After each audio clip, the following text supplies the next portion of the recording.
The electric light bulb stands as a testament to human ingenuity. It is a symbol of innovation and the relentless pursuit of progress. It banished the darkness and ushered in a new era of progress. The transformation was nothing short of revolutionary, changing the way we live, work, and interact with our environment. This seemingly simple invention, which we often take for granted, has revolutionized our world in profound ways. From homes to industries, the electric light bulb has become an indispensable part of our daily lives. Imagine a world without electric light. A world where nightfall brought activities to a halt, and productivity was limited by the availability of natural light. Our lives would be vastly different. The convenience and safety we enjoy today would be unimaginable in a world lit only by candles and oil lamps. Before the advent of the electric light bulb, people relied on candles, oil lamps, and gas lights for illumination. These methods were not only inefficient, but also posed significant challenges and risks. These sources were inefficient, costly, and posed significant fire hazards.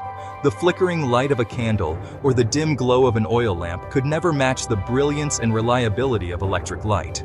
The quest for a safer, more reliable, and brighter source of light drove inventors to explore the potential of electricity. Their experiments and innovations laid the groundwork for the modern electric light bulb. The journey towards the electric light bulb was a long and arduous one.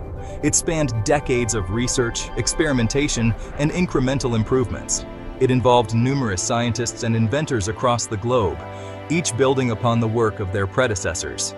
Figures like Thomas Edison and Joseph Swan played pivotal roles in bringing electric light to the masses. Their collective efforts paved the way for a technological breakthrough that would change the course of history. The electric light bulb not only illuminated our nights but also sparked a wave of innovation that continues to this day. In the late 18th and early 19th centuries, scientists began to unlock the mysteries of electricity. This period marked the dawn of a new era in scientific discovery, where the invisible forces of nature were being harnessed and understood in ways never before imagined. Alessandro Volta's invention of the voltaic pile in 1800 provided a reliable source of electric current. This groundbreaking device, consisting of alternating discs of zinc and copper, separated by pieces of cardboard soaked in salt water, was the first true battery and a monumental leap forward in the field of electrochemistry.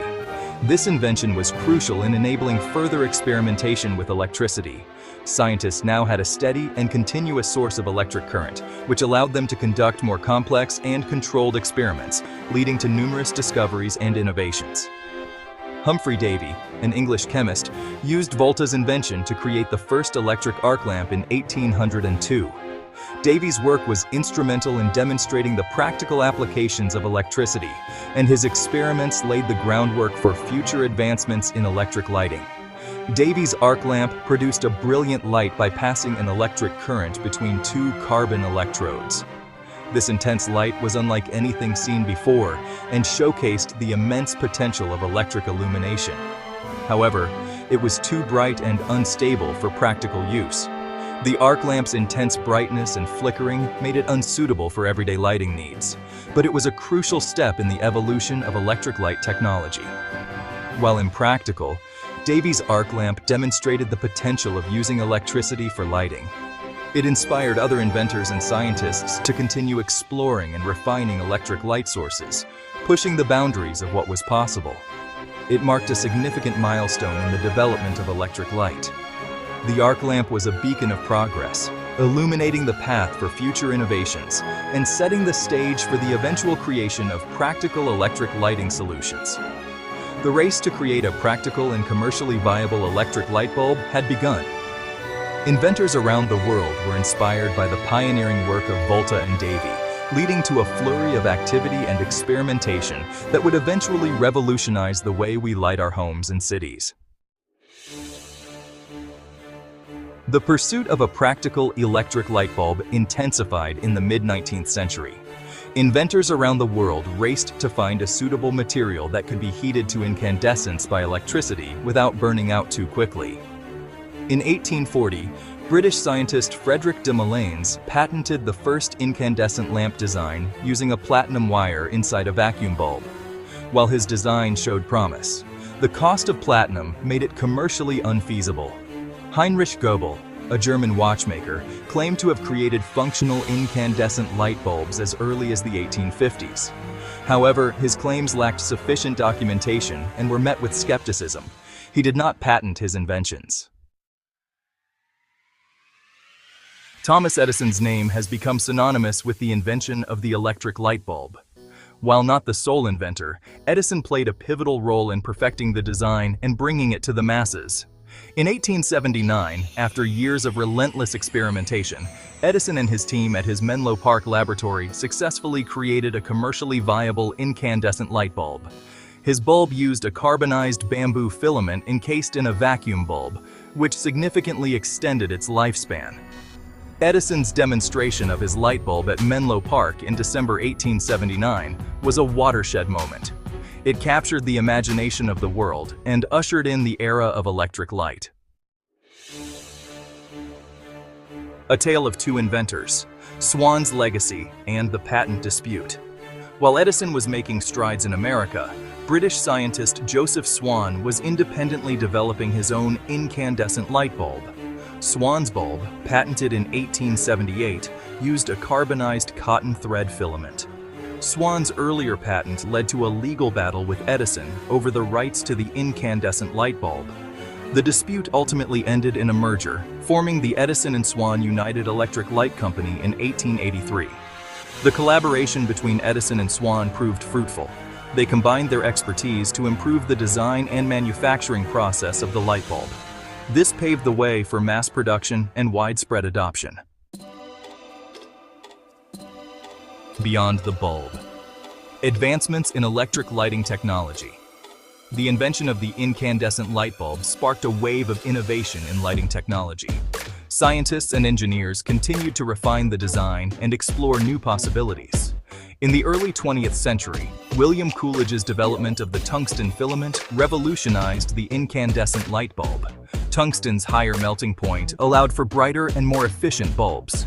Further advancements led to the development of gas-filled bulbs, which further improved efficiency and lifespan.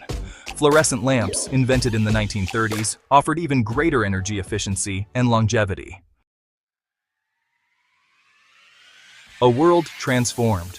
The enduring impact of electric light. The invention of electric light was not just a technological marvel, it was a catalyst for profound societal change. The invention of the electric light bulb had a profound and lasting impact on society. Thomas Edison's creation was more than just a new way to see in the dark. It was a beacon of progress and innovation.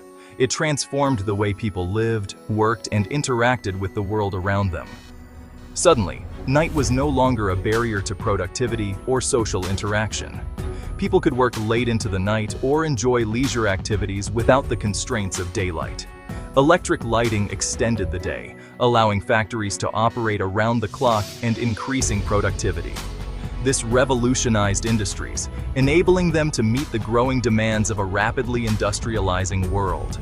It illuminated homes, schools, and streets, making them safer and more inviting after dark. Children could study in well-lit rooms, and families could gather in brightly lit living spaces, fostering a sense of community and security. The world became a brighter place, both literally and figuratively. The shift from gas lamps to electric lights marked a significant leap forward in urban development and public safety. The widespread adoption of electric lighting also spurred the development of electrical grids and power plants. These infrastructures were essential for distributing electricity to homes and businesses, laying the groundwork for modern electrical systems. This led to the electrification of homes and businesses, powering a wide range of appliances and devices. From electric stoves to radios, the convenience and efficiency of electric power transformed daily life. The world was on the cusp of a technological revolution. The advent of electric light was just the beginning, paving the way for countless innovations that would shape the future.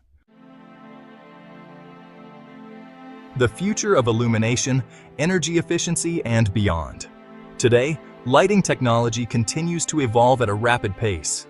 LED lights, with their exceptional energy efficiency and long lifespan, have emerged as the dominant lighting technology of the 21st century. they are rapidly replacing older, less efficient lighting sources. Researchers are constantly exploring new materials and technologies to create even more efficient, sustainable, and customizable lighting solutions. Smart lighting systems, which allow for remote control and automation, are becoming increasingly popular. The future of lighting is bright. With advancements in nanotechnology, photonics, and materials science promising to revolutionize the way we illuminate our world. The possibilities are as limitless as our imagination. Conclusion: a universe of possibilities illuminated. From the first faint glow of an arc lamp to the brilliant illumination of modern cities, the journey of the electric light bulb is a testament to human ingenuity and our unyielding quest for knowledge. It is a story of collaboration, competition, and the relentless pursuit of progress. The electric light bulb, once a distant dream, has become an indispensable part of our lives. It has illuminated our homes, fueled our industries, and expanded our horizons. As we continue to explore new frontiers in lighting technology, we can only imagine the possibilities that await us. The universe, once shrouded in darkness, is now ours to illuminate.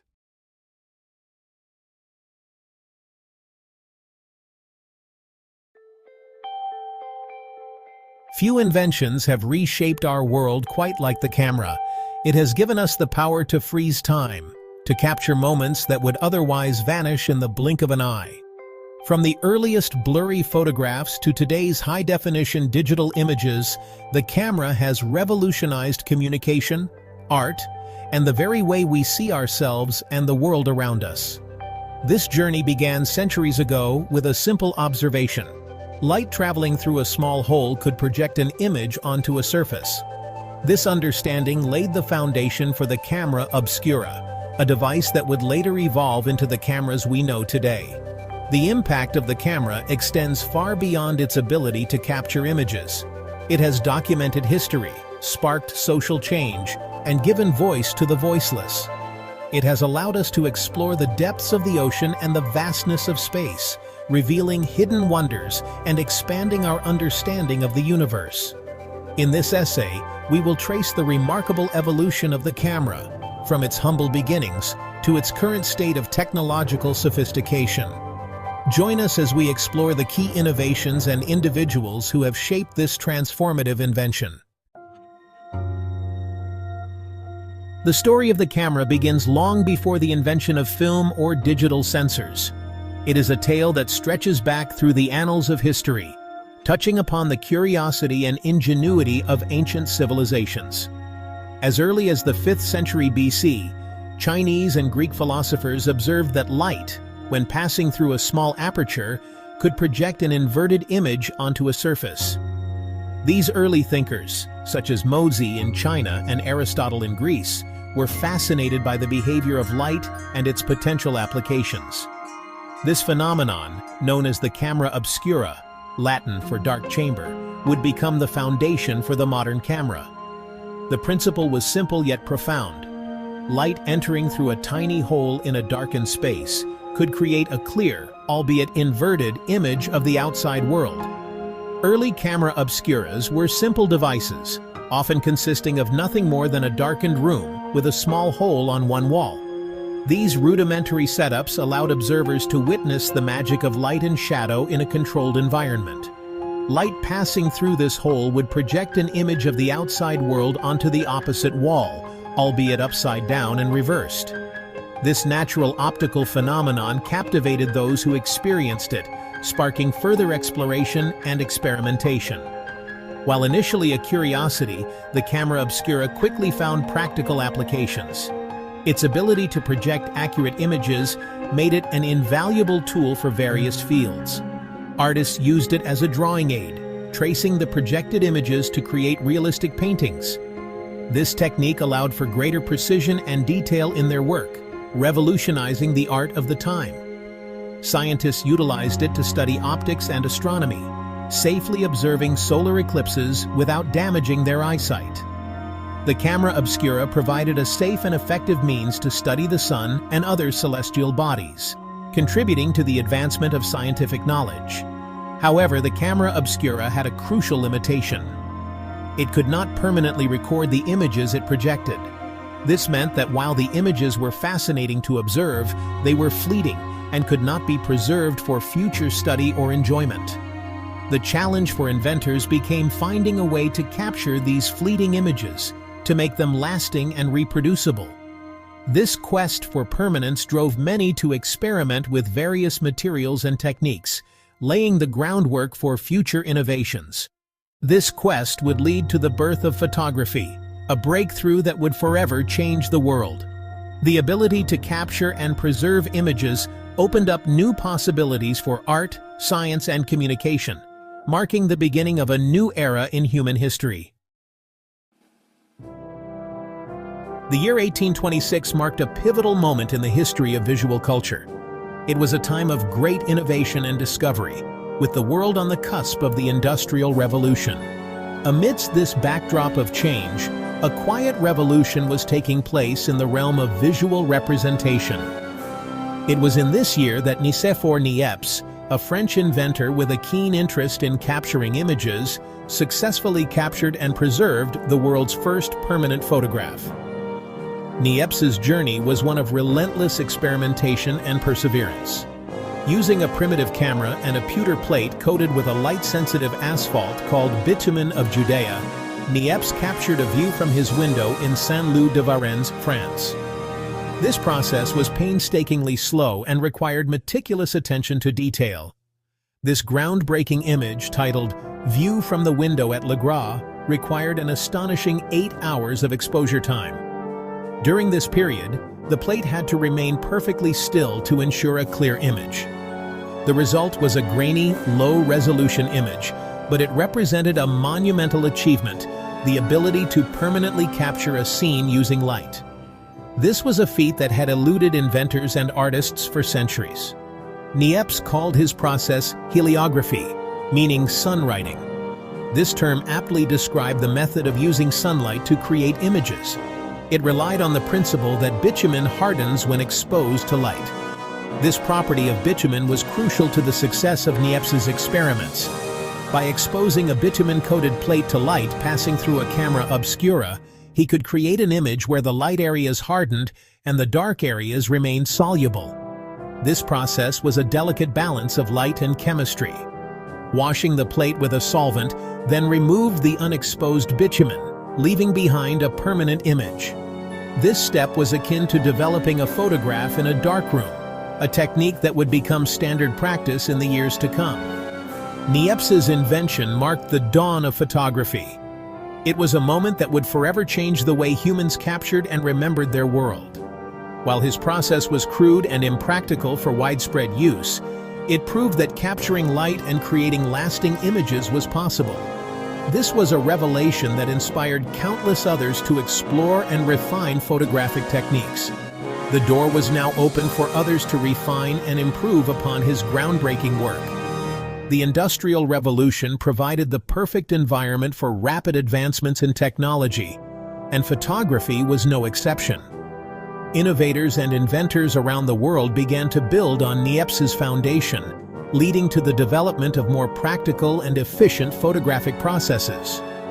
This era of experimentation and discovery laid the groundwork for the modern photography we know today, transforming it from a scientific curiosity into a powerful tool for art, communication, and documentation. The search for a more practical and commercially viable photographic process continued after Niépce's breakthrough.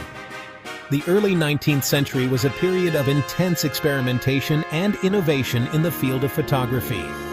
Scientists and inventors across Europe were driven by the desire to capture images more efficiently and with greater clarity. Two figures emerged as key players in this next chapter: Louis Daguerre in France and William Henry Fox Talbot in England.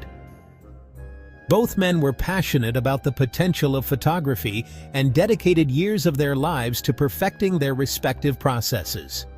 Their competing inventions, the daguerreotype and the calotype, would shape the early years of photography. These innovations not only advanced the technical aspects of photography, but also influenced the artistic and cultural landscape of the time. Daguerre, who had briefly collaborated with Niépce, developed a process that produced remarkably sharp and detailed images on silver-plated copper plates.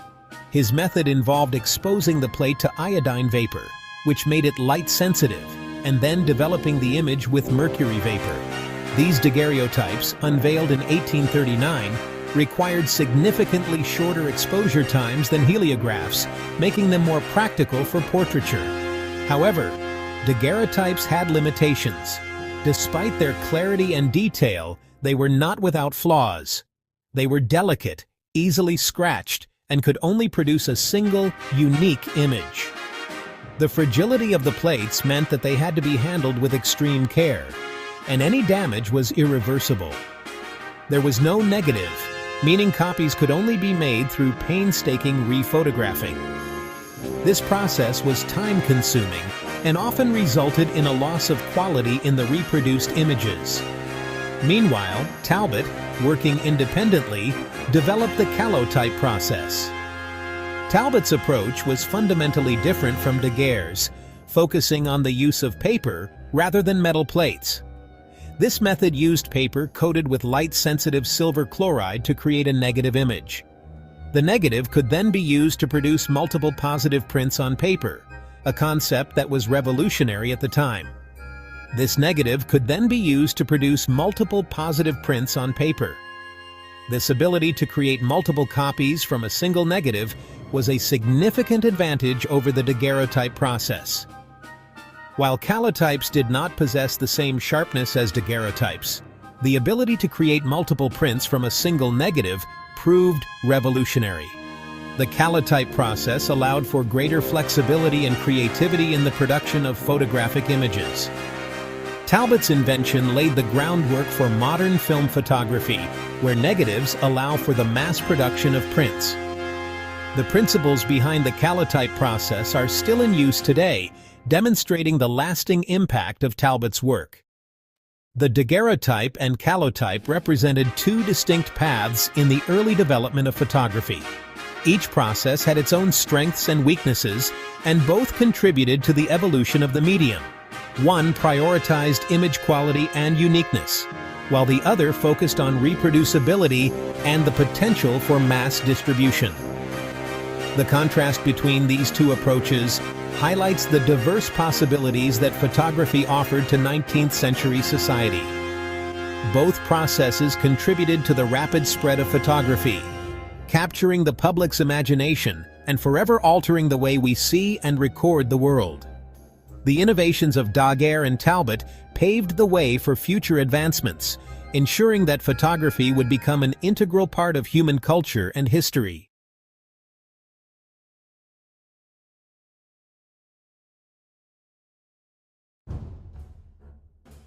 Imagine a world where news traveled at the speed of a horse, where the clatter of hooves was the fastest way to send a message. In such a world, communication across continents took weeks or even months, with letters and news braving the elements on long, arduous journeys by ship and carriage.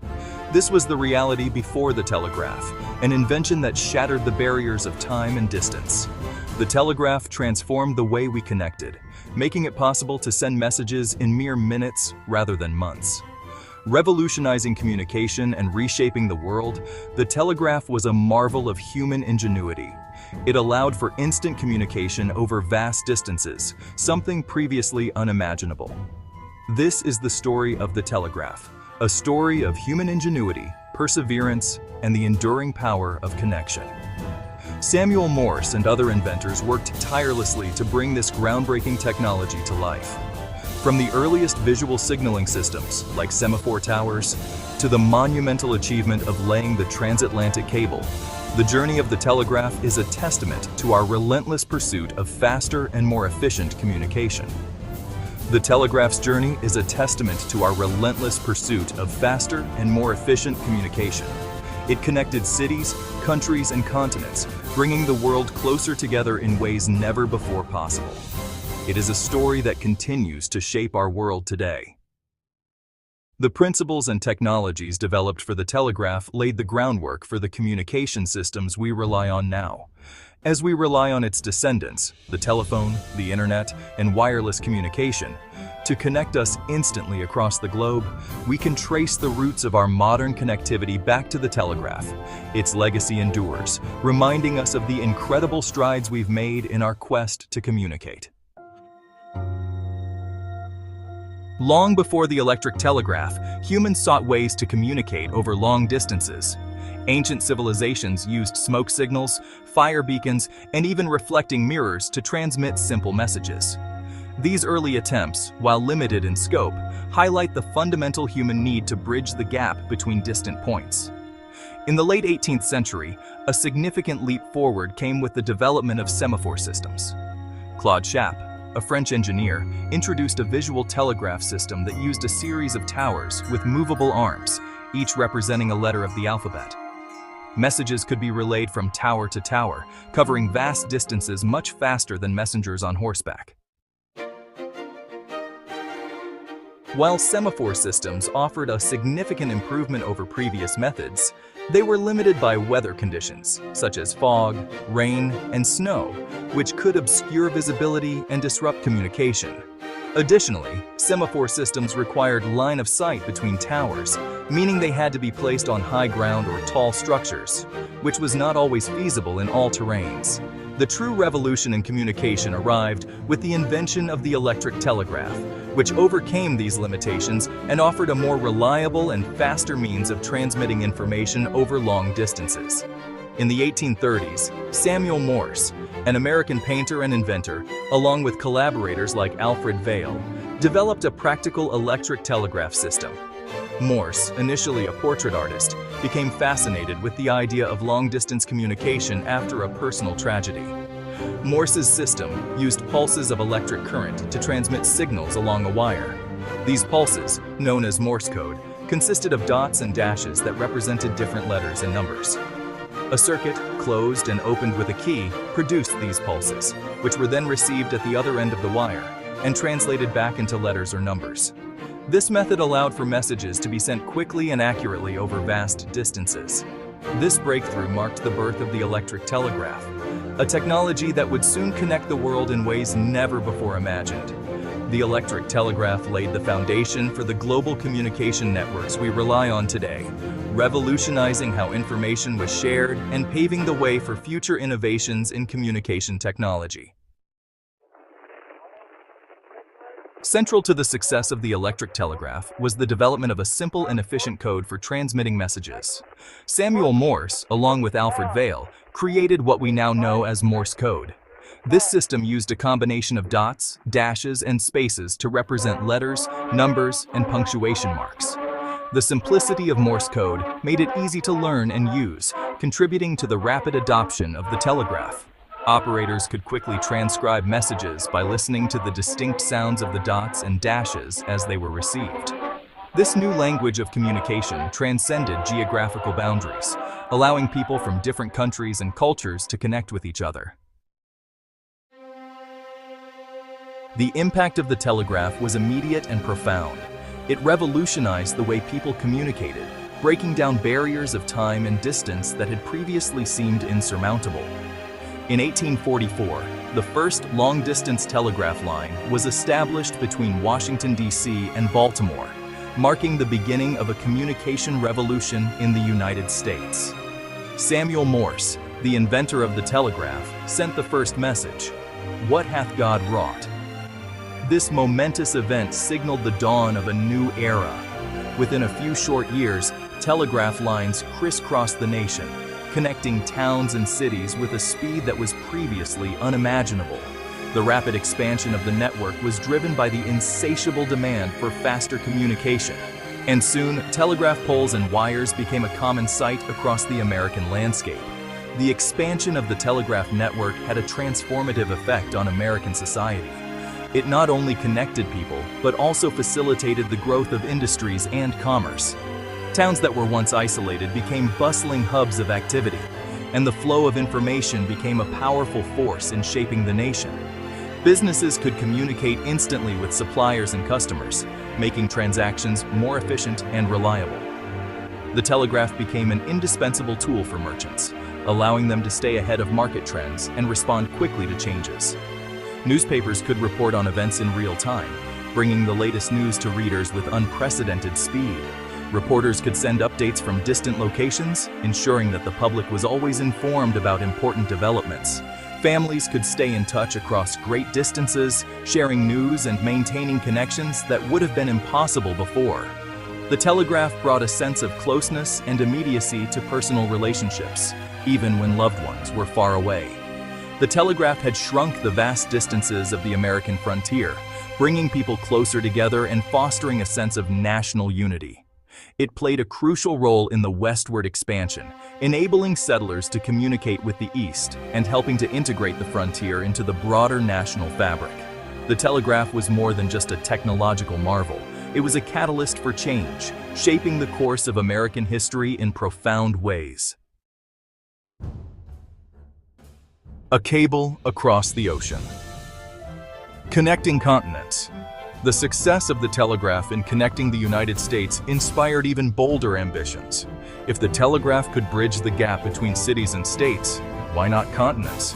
In 1858, after numerous attempts and setbacks, the first transatlantic telegraph cable was successfully laid between Ireland and Newfoundland.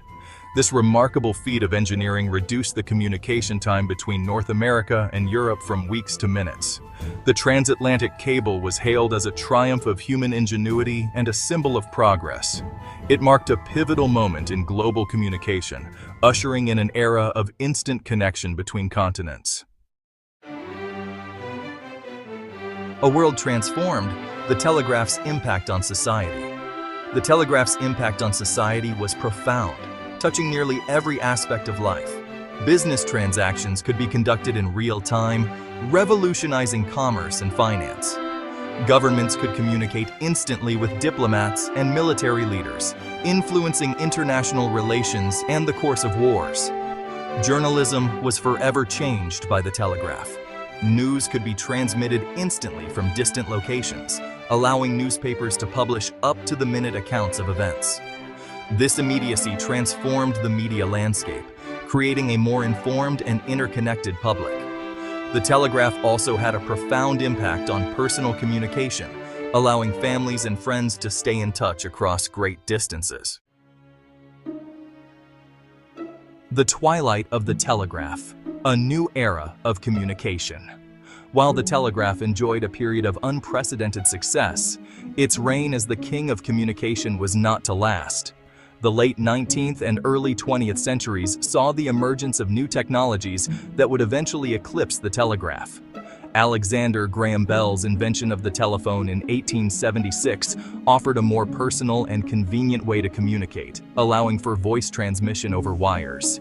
Then came the advent of radio in the early 20th century, which further revolutionized communication by transmitting sound wirelessly. The telegraph, once a marvel of technology, gradually faded into the background as these newer, more versatile technologies took center stage. A legacy etched in history, the telegraph's enduring impact. Despite its eventual decline, the telegraph left an indelible mark on the world. It revolutionized communication, paving the way for a future where information could travel at the speed of light. Its impact can be seen in the development of subsequent technologies, from the telephone and radio to the internet and wireless communication. Even today, in the digital age, the legacy of the telegraph lives on. The dots and dashes of Morse code, once the language of global communication, still hold a place in our collective memory, a reminder of a time when the world was forever changed by the power of instant connection.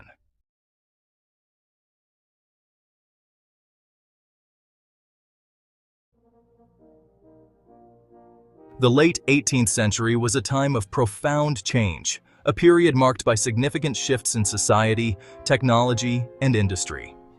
The Industrial Revolution was sweeping across Europe and America, bringing with it a wave of new technologies and industrial advancements that would reshape the world. New inventions were transforming the way people lived and worked, introducing efficiencies and capabilities that were previously unimaginable. One such groundbreaking invention was the sewing machine, a device that would revolutionize the way we make clothes and alter the fabric of society itself.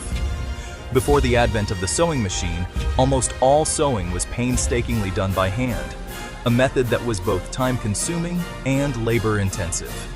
This manual process was slow and laborious, often requiring hours of meticulous work to complete even a single garment. Seamstresses and tailors spent countless hours stitching garments together, their days filled with the repetitive motions of needle and thread. The demand for clothing was high, driven by a growing population and an increasing desire for fashionable attire.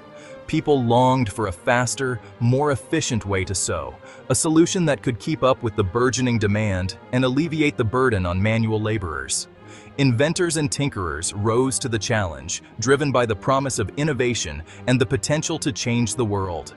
They dreamed of a machine that could replicate the intricate movements of a human hand, a device that could bring precision and speed to the art of sewing. These early pioneers laid the groundwork for one of the most transformative inventions in history, their efforts paving the way for a new era in textile production. Their tireless work and innovative spirit would change the world of fashion and textile production forever, ushering in a new era of efficiency and creativity. One of the earliest attempts to create a sewing machine came from Charles Wiesenthal. In 1755, this German inventor received a British patent for a mechanical device. His invention aimed to automate the sewing process. While Wiesenthal's invention showed promise, it was ultimately impractical. Other inventors followed in Wiesenthal's footsteps. They experimented with various mechanisms and designs. Some focused on creating a needle that could pierce fabric more efficiently. Others sought to develop a way to create a continuous stitch. These early attempts, while often unsuccessful, demonstrated the growing desire for a mechanized sewing solution. Each failure brought inventors one step closer to a breakthrough. The quest for a practical sewing machine was well underway. In 1790, Thomas Saint, an English cabinet maker, patented a design for a sewing machine. Saint's invention was remarkably advanced for its time. It featured an overhanging arm and a horizontal work surface. Saint's machine used a chain stitch. It had a pointed needle with an eye at the end. The needle pushed a loop of thread through the fabric. A shuttle on the underside then interlocked the loop with another thread. This created the stitch. Despite its ingenuity, Saint's machine was never actually built. There is no evidence that he ever constructed a working prototype. Some historians believe that the technology of the time was not advanced enough to realize his vision. In 1830, Barthélemy Timonier, a French tailor, patented and built a working sewing machine. His invention used a hooked needle and a single thread to create a chain stitch. This was similar to the stitch used in embroidery. Timonier's machine was a significant advancement. It could sew straight seams much faster than a human could. He secured a contract with the French army to produce uniforms. Timonier's success was short-lived. A mob of angry tailors, fearing for their jobs, destroyed Timonier's workshop and machines. They saw his invention as a threat to their livelihood. Timonier's story highlights the resistance and fear that often accompanied groundbreaking inventions. Section 5. Hunt's breakthrough, the two-thread system. In 1834, Walter Hunt, an American inventor, developed a sewing machine that used a two-thread system. This was a pivotal innovation. Hunt's machine had a curved needle with an eye at the point. The needle moved horizontally through the fabric. A shuttle carrying a second thread passed through the loop created by the needle. This formed a lock stitch. This lock stitch was far superior to the chain stitch used in previous machines. It was much stronger and less likely to unravel. Despite its potential, Hunt did not patent his invention. He feared it would lead to unemployment. Hunt's two-thread system would later become the foundation for most modern sewing machines. Section 6. Howe's legacy, the lock-stitch revolution. In 1846, Elias Howe, another American inventor, patented his own version of the lock-stitch sewing machine. Howe's machine was similar to Hunt's in principle. It used a needle with an eye at the point and a shuttle to create the lock stitch. However, Howe made several crucial improvements. Howe's machine used a grooved needle that moved vertically. This allowed for more precise stitching. He also developed an automatic feed mechanism. This moved the fabric forward with each stitch, making the sewing process much faster and more efficient. Howe faced numerous challenges in bringing his invention to market. He struggled to find investors. People were skeptical of his machine. He faced stiff competition from other inventors. Section 7. Singer's ingenuity, mass production, and marketing prowess. Isaac Merritt Singer enters the picture, a man whose vision would revolutionize the sewing industry. Singer was not just an entrepreneur and inventor, but a visionary who saw beyond the immediate utility of the sewing machine. He recognized the immense commercial potential of Elias Howe's sewing machine, which had already shown promise. Singer made significant improvements to its design, enhancing its functionality and appeal. He focused on making the machine more reliable and user-friendly, ensuring it could be used by anyone, not just skilled seamstresses. One of Singer's key innovations was the introduction of the foot pedal, a seemingly simple addition. This innovation freed up the operator's hands, allowing for greater control and efficiency. Operators could now control the speed of the machine more easily, making the sewing process smoother and faster. Singer also developed a more efficient manufacturing process, streamlining production. This allowed him to mass-produce his machines, making them more accessible to the general public. Singer was a marketing genius, understanding the power of branding and consumer appeal. He understood the importance of making his machines appealing to a wide audience. He offered installment plans, a novel idea at the time. This made sewing machines affordable for more people, democratizing access to this revolutionary technology. He positioned his machines as not just tools, but as symbols of modernity and progress, embedding them into the fabric of everyday life. Section 8. The Sewing Machine Wars. A battle for supremacy. The success of Howe and Singer's sewing machines led to a period of intense competition known as the Sewing Machine Wars. Numerous companies emerged, each vying for a share of the lucrative market. Patent disputes were rampant. Howe, who held the patent for the lock stitch, sued Singer and other manufacturers for infringement. The legal battles were fierce and protracted. They ultimately led to the formation of the sewing machine combination in 1856. This powerful cartel brought together the major sewing machine manufacturers. They agreed to pool their patents. They established a licensing system. This move effectively ended the sewing machine wars. It paved the way for the mass production and distribution of sewing machines. Section 9. From factory floors to homes, the sewing machine's enduring legacy. The sewing machine had a profound impact on society, transforming both the industrial landscape and domestic life. In the garment industry, it revolutionized the way clothes were made. Factories sprang up, bustling with activity. These factories were equipped with rows upon rows of sewing machines, each one a marvel of engineering. This enabled the mass production of clothing at a scale never seen before, making garments more accessible and affordable. The sewing machine also had a significant impact on the lives of women, altering their daily routines and opportunities. Sewing was traditionally a domestic chore done by women at home, often taking up a considerable amount of time. The sewing machine made this task much faster and easier, freeing up time for other pursuits. With more time on their hands, women could engage in leisure activities, education, and community involvement. The sewing machine also gave women a new level of economic independence, allowing them to earn money from their skills. Some women were able to start their own businesses, creating and selling clothes from their homes. They made and sold clothes from their homes, contributing to the household income and gaining financial autonomy. The sewing machine became a symbol of women's empowerment, representing their ability to contribute economically and creatively. The sewing machine continues to be an essential tool today, both in industrial settings and in homes around the world. From high-tech industrial machines to home sewing machines, it has evolved significantly over the years. It remains a testament to human ingenuity and the enduring power of innovation, constantly adapting to meet new needs and challenges. Today, sewing machines are also central to community projects and educational programs, teaching new generations the art of sewing. The legacy of the sewing machine is preserved through repair and restoration, ensuring these remarkable tools continue to serve future generations. The sewing machine's impact is global, touching lives across different cultures and communities, uniting people through the shared craft of sewing.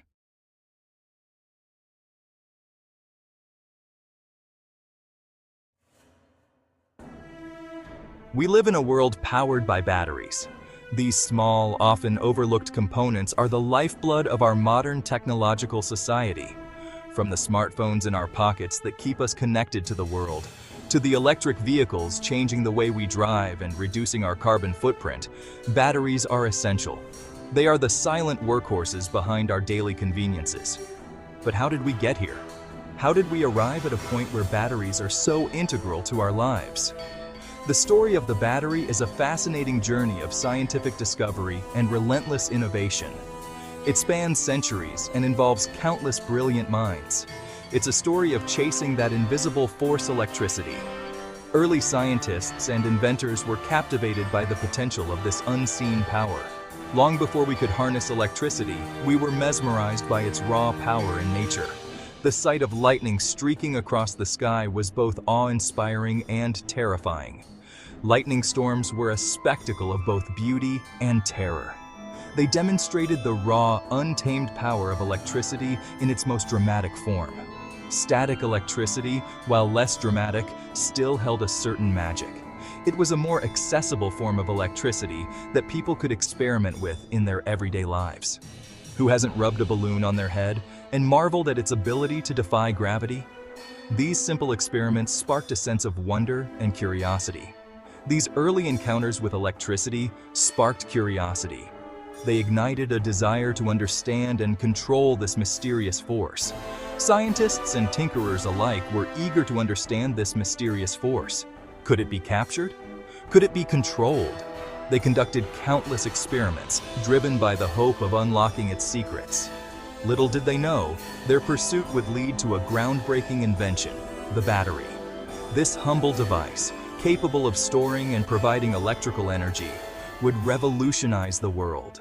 This humble device would change the world by providing a portable source of power, unlocking possibilities previously unimaginable.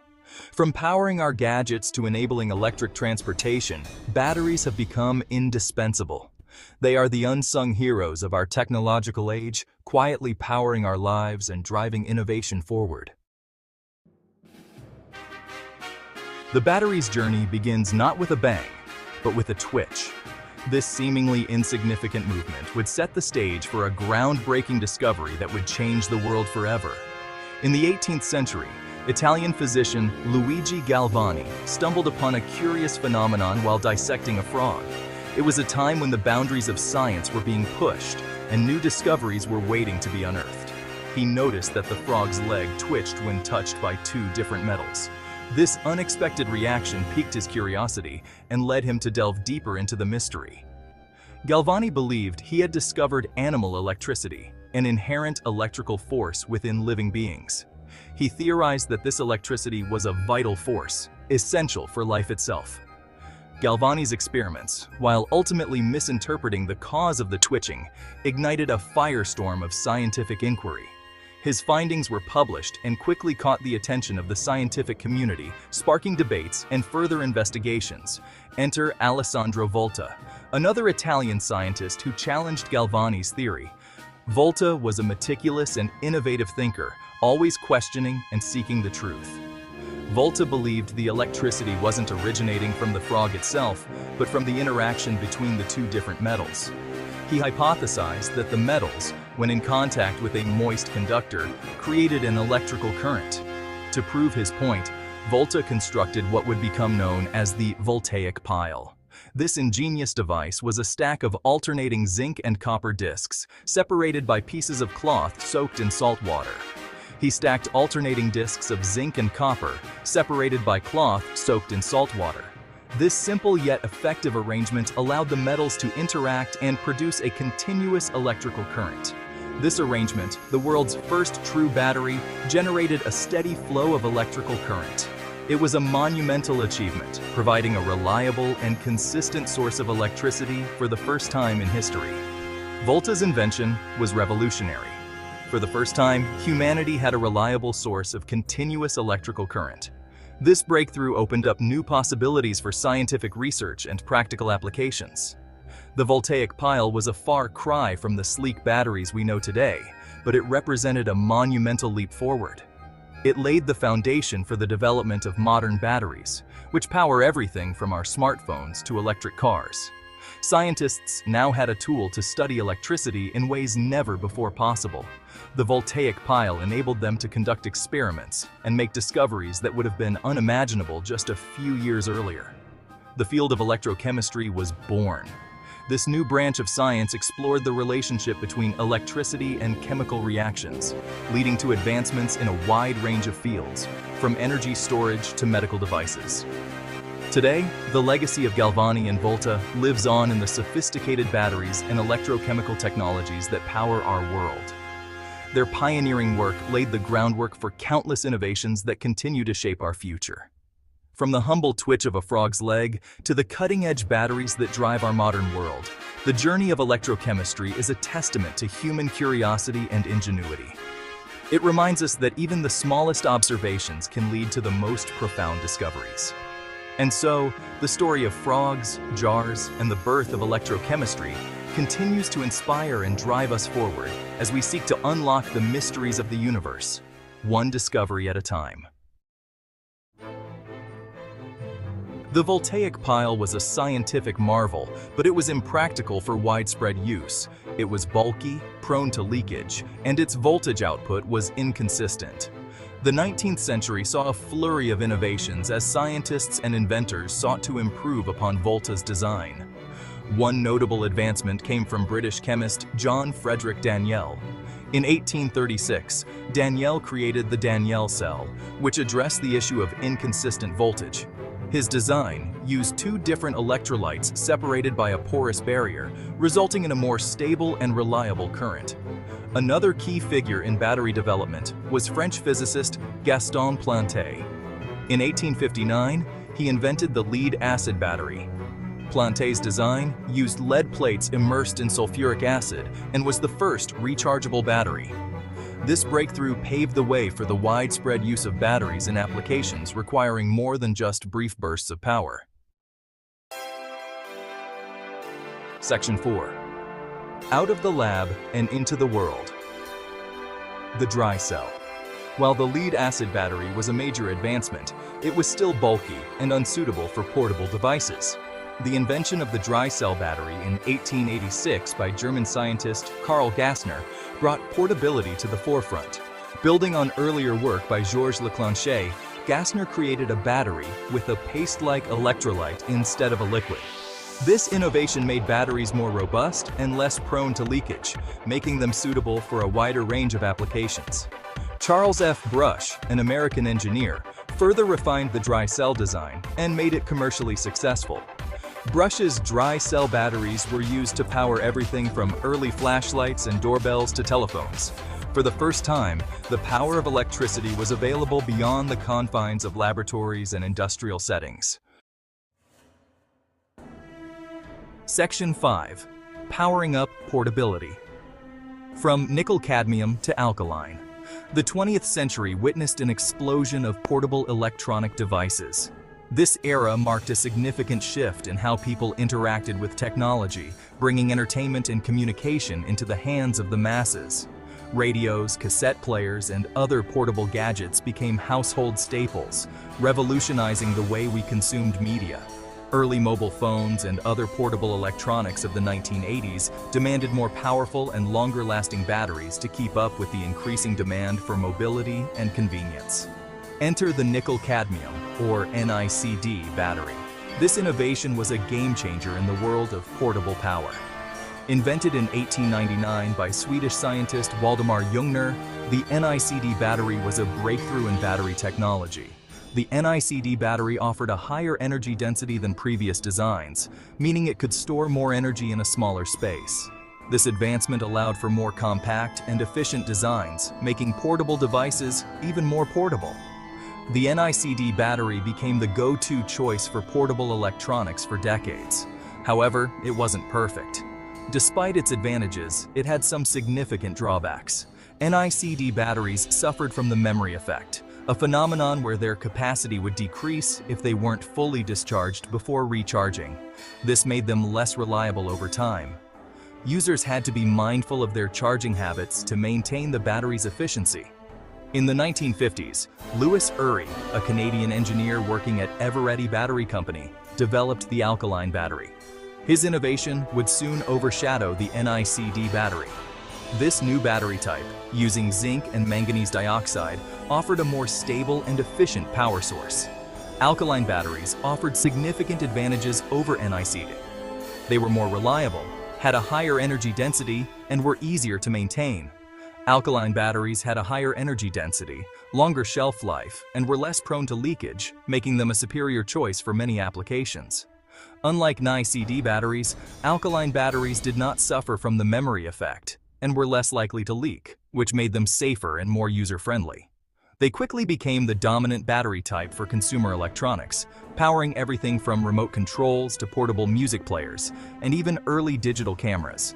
The transition from NICD to alkaline marked a significant milestone in the evolution of portable power, setting the stage for the advanced battery technologies we rely on today.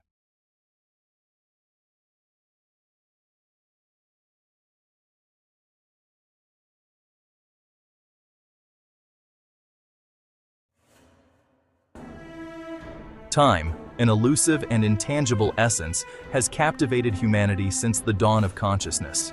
From the moment early humans first gazed up at the sky, they were entranced by the passage of time, marked by the movement of the sun, moon, and stars. This fascination with time has been a constant thread woven through the fabric of human history. The quest to measure and master time has driven innovation for millennia. Early civilizations devised ingenious methods to track the passage of hours, days, and seasons. Water clocks, for instance, were used by ancient Egyptians and Greeks, relying on the steady flow of water to mark the passage of time. These early devices, though rudimentary, laid the groundwork for future advancements in timekeeping. From the earliest sundials to the intricate atomic clocks of today, the pursuit of accurate timekeeping has shaped our understanding of the universe and our place within it. Sundials, with their simple yet effective design, harnessed the power of the sun to cast shadows that indicated the time of day. As our knowledge and technology advanced, so too did our methods of measuring time, culminating in the development of atomic clocks, which measure time with unparalleled precision.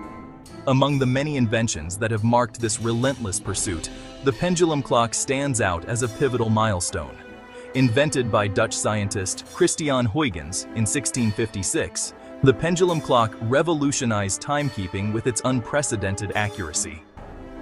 Huygens's discovery that a pendulum's regular swing could be used to regulate a clock's movement was a breakthrough that would change the course of history.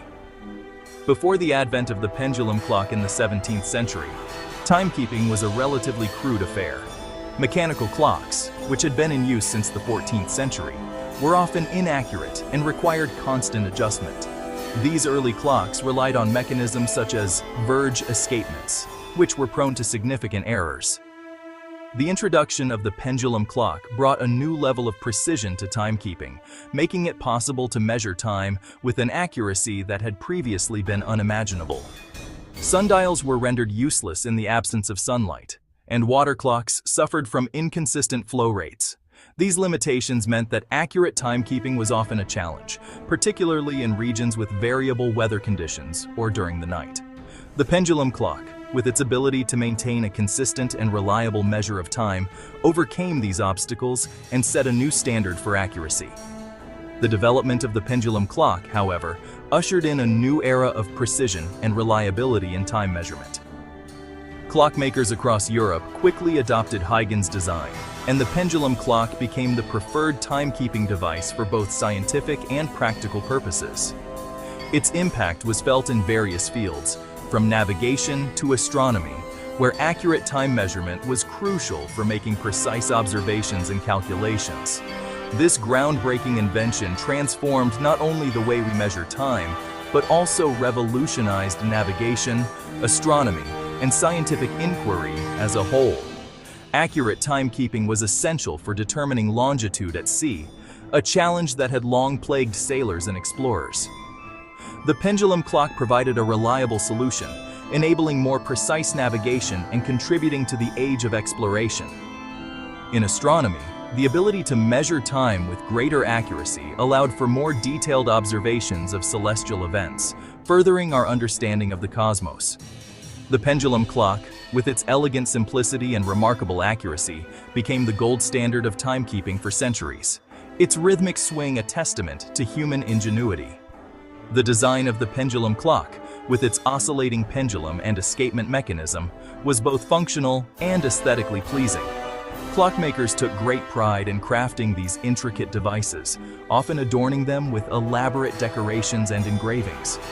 The story of the pendulum clock is a fascinating journey through time itself. It is a tale of innovation, perseverance, and the relentless pursuit of knowledge.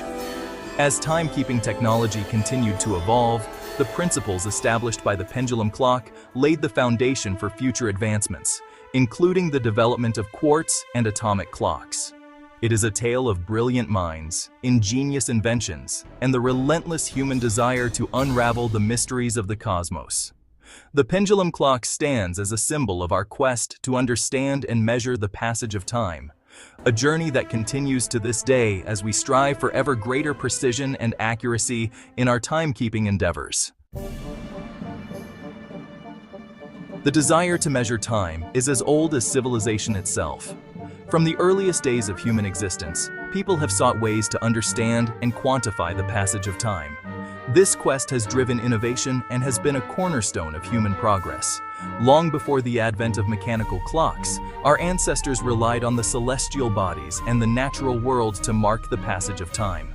The sun, moon, and stars served as the first timekeepers, guiding agricultural practices, religious rituals, and daily activities.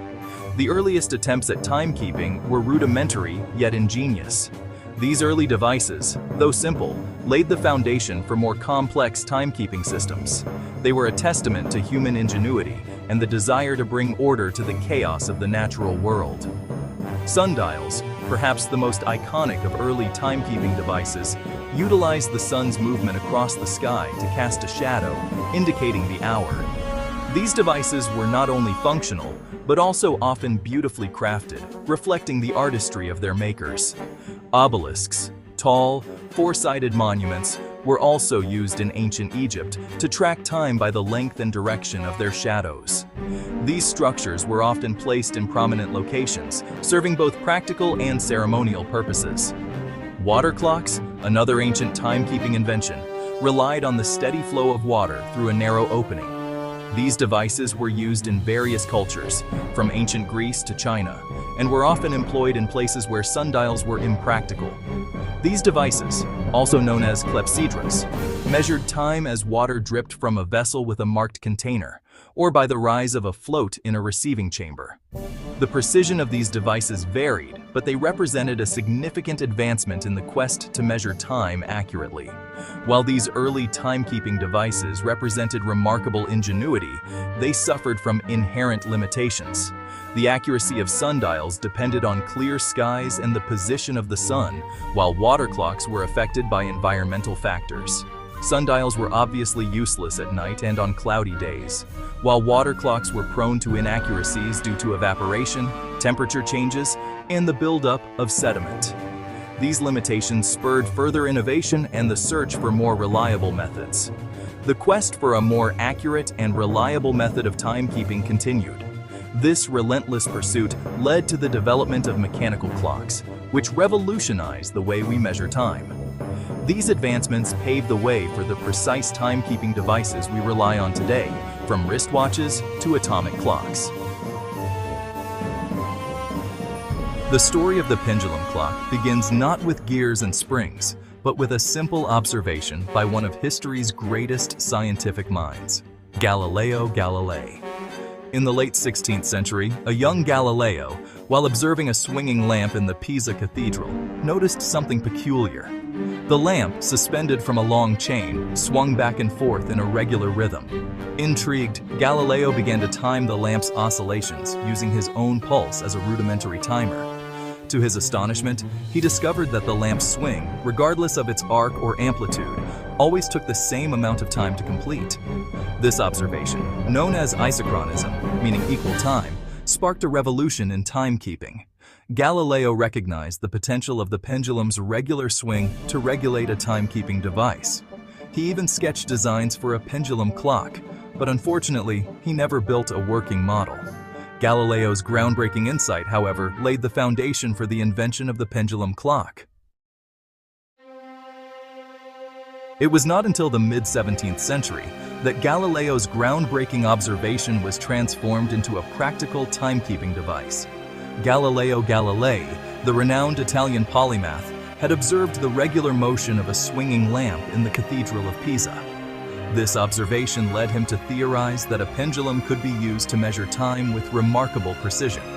However, it would take several decades before his theory was put into practice. In 1656, Dutch scientist Christian Huygens, inspired by Galileo's work, designed and built the first working pendulum clock.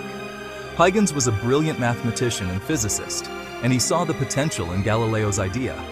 He meticulously worked on the design, ensuring that the pendulum's motion could be harnessed to create a reliable timekeeping device. His invention marked a significant milestone in the history of horology. Huygens' invention combined the timekeeping precision of the pendulum with a mechanism to keep the pendulum swinging and to track its oscillations.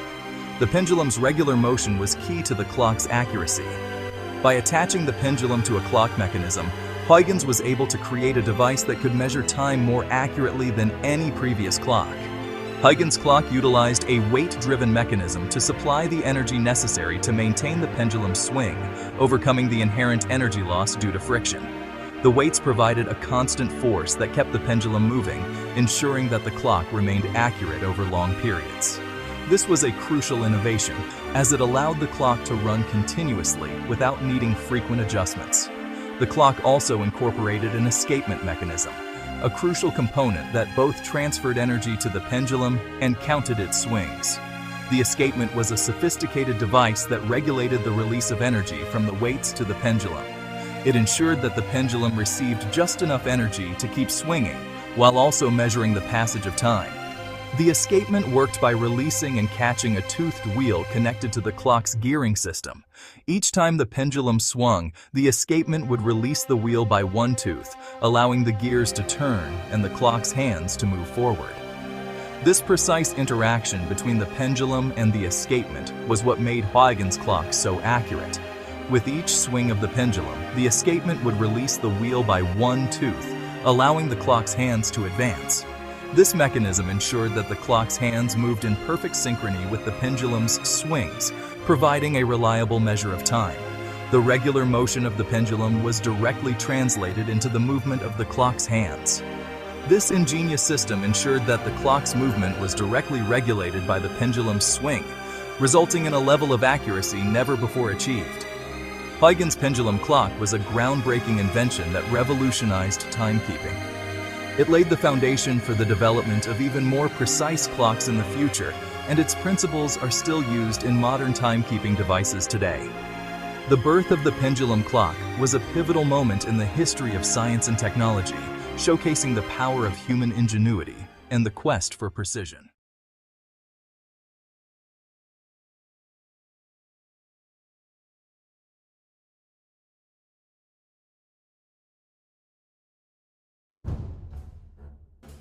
Have you ever looked up at the sky and wondered what secrets the air holds?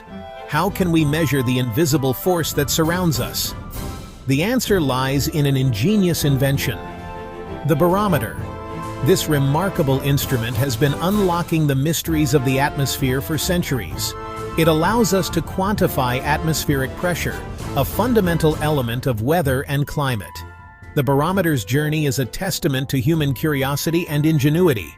From its humble beginnings in the 17th century to the sophisticated digital versions we have today, it has revolutionized our understanding of the atmosphere. In this exploration, we delve into the fascinating history of the barometer, tracing its evolution from mercury columns to microchips. Join me as we unravel the story of how scientists, inventors, and dreamers unveiled the secrets of the sky. This is more than just a tale of technological advancement. It's a journey into the heart of our planet's intricate and awe-inspiring atmospheric system. The idea that air has weight might seem obvious to us now. We feel its resistance when the wind blows, and we see its power during storms. However, for centuries, the concept of atmospheric pressure remained elusive. Ancient Greek philosophers were among the first to ponder the nature of air. They observed that air could exert force. They witnessed this force in the way it could support objects, such as birds in flight or sails billowing in the wind.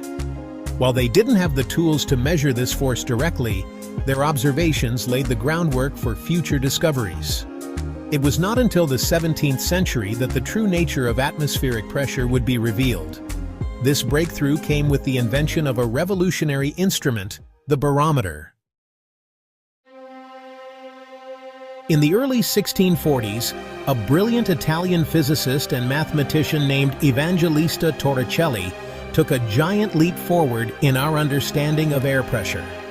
Working in Florence, Italy, Torricelli was intrigued by a peculiar problem. Why couldn't suction pumps raise water beyond a certain height? Torricelli suspected that the answer lay in the weight of the air. He reasoned that the air around us exerts pressure, much like water in a deep well. To test his theory, he devised an ingenious experiment. He filled a glass tube, sealed at one end, with mercury, a dense liquid. He then inverted the tube into a dish of mercury, taking care not to let any air inside. What he observed next would change our understanding of the atmosphere forever.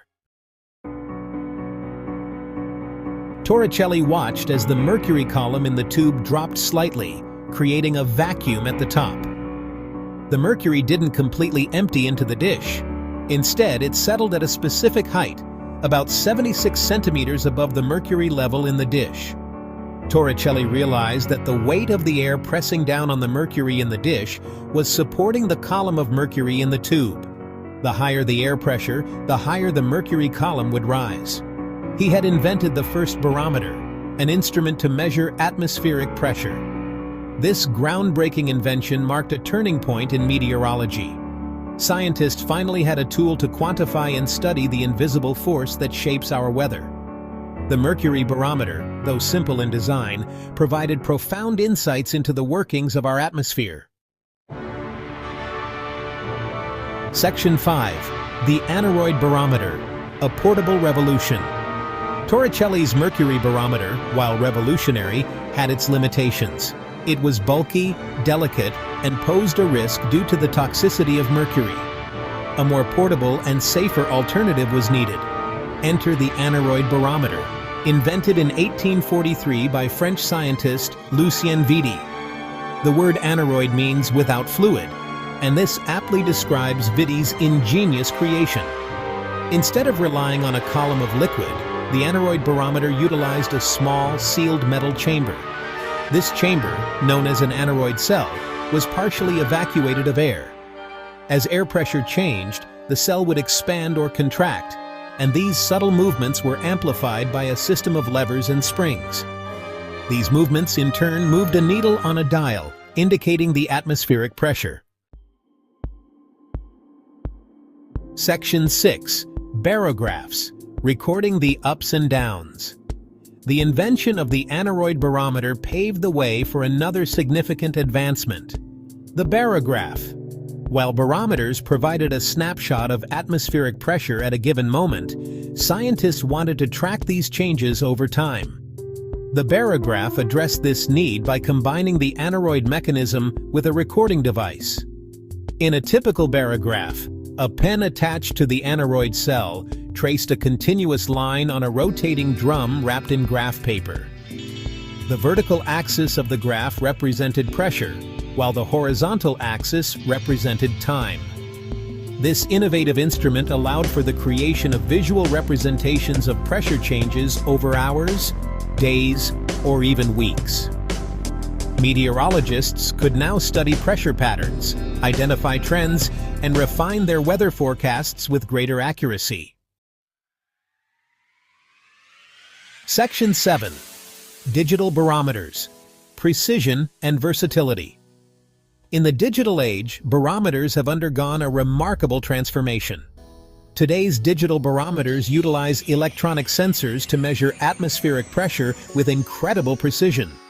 These sensors rely on the piezoelectric effect, which is the ability of certain materials to generate an electrical charge in response to applied pressure. Digital barometers have become incredibly compact, often integrated into smartphones, wristwatches, and even high-end cars. Their versatility extends far beyond traditional weather forecasting. Hikers use them to estimate altitude, pilots rely on them for accurate altimeter readings, and scientists employ them in various research fields. With their ease of use, affordability, and remarkable accuracy, digital barometers have made monitoring atmospheric pressure more accessible than ever before. They represent a culmination of centuries of scientific progress, bringing the power of atmospheric measurement to our fingertips. Section 8. Barometers in action. Weather forecasting and beyond. The barometer's most well-known application is undoubtedly in weather forecasting.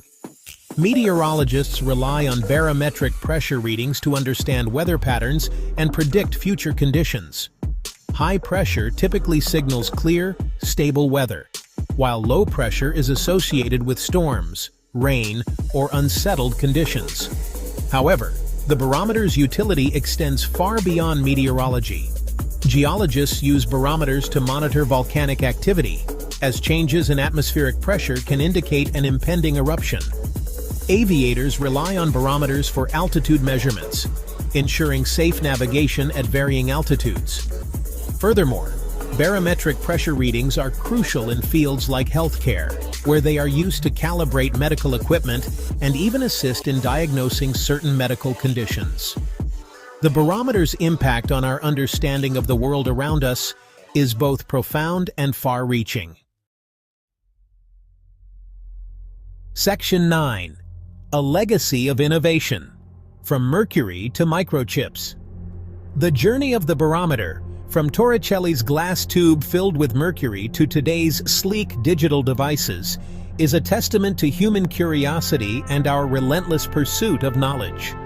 Each iteration of this ingenious instrument has built upon the discoveries of those who came before, pushing the boundaries of our understanding of the atmosphere. Today, as we carry miniature barometers in our pockets, we hold within them centuries of scientific progress. These unassuming devices connect us to a rich history of exploration and discovery.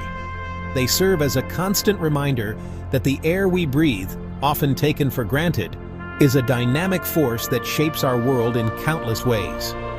As technology continues to advance, we can only imagine what future innovations await us in our quest to unravel the remaining secrets of the atmosphere.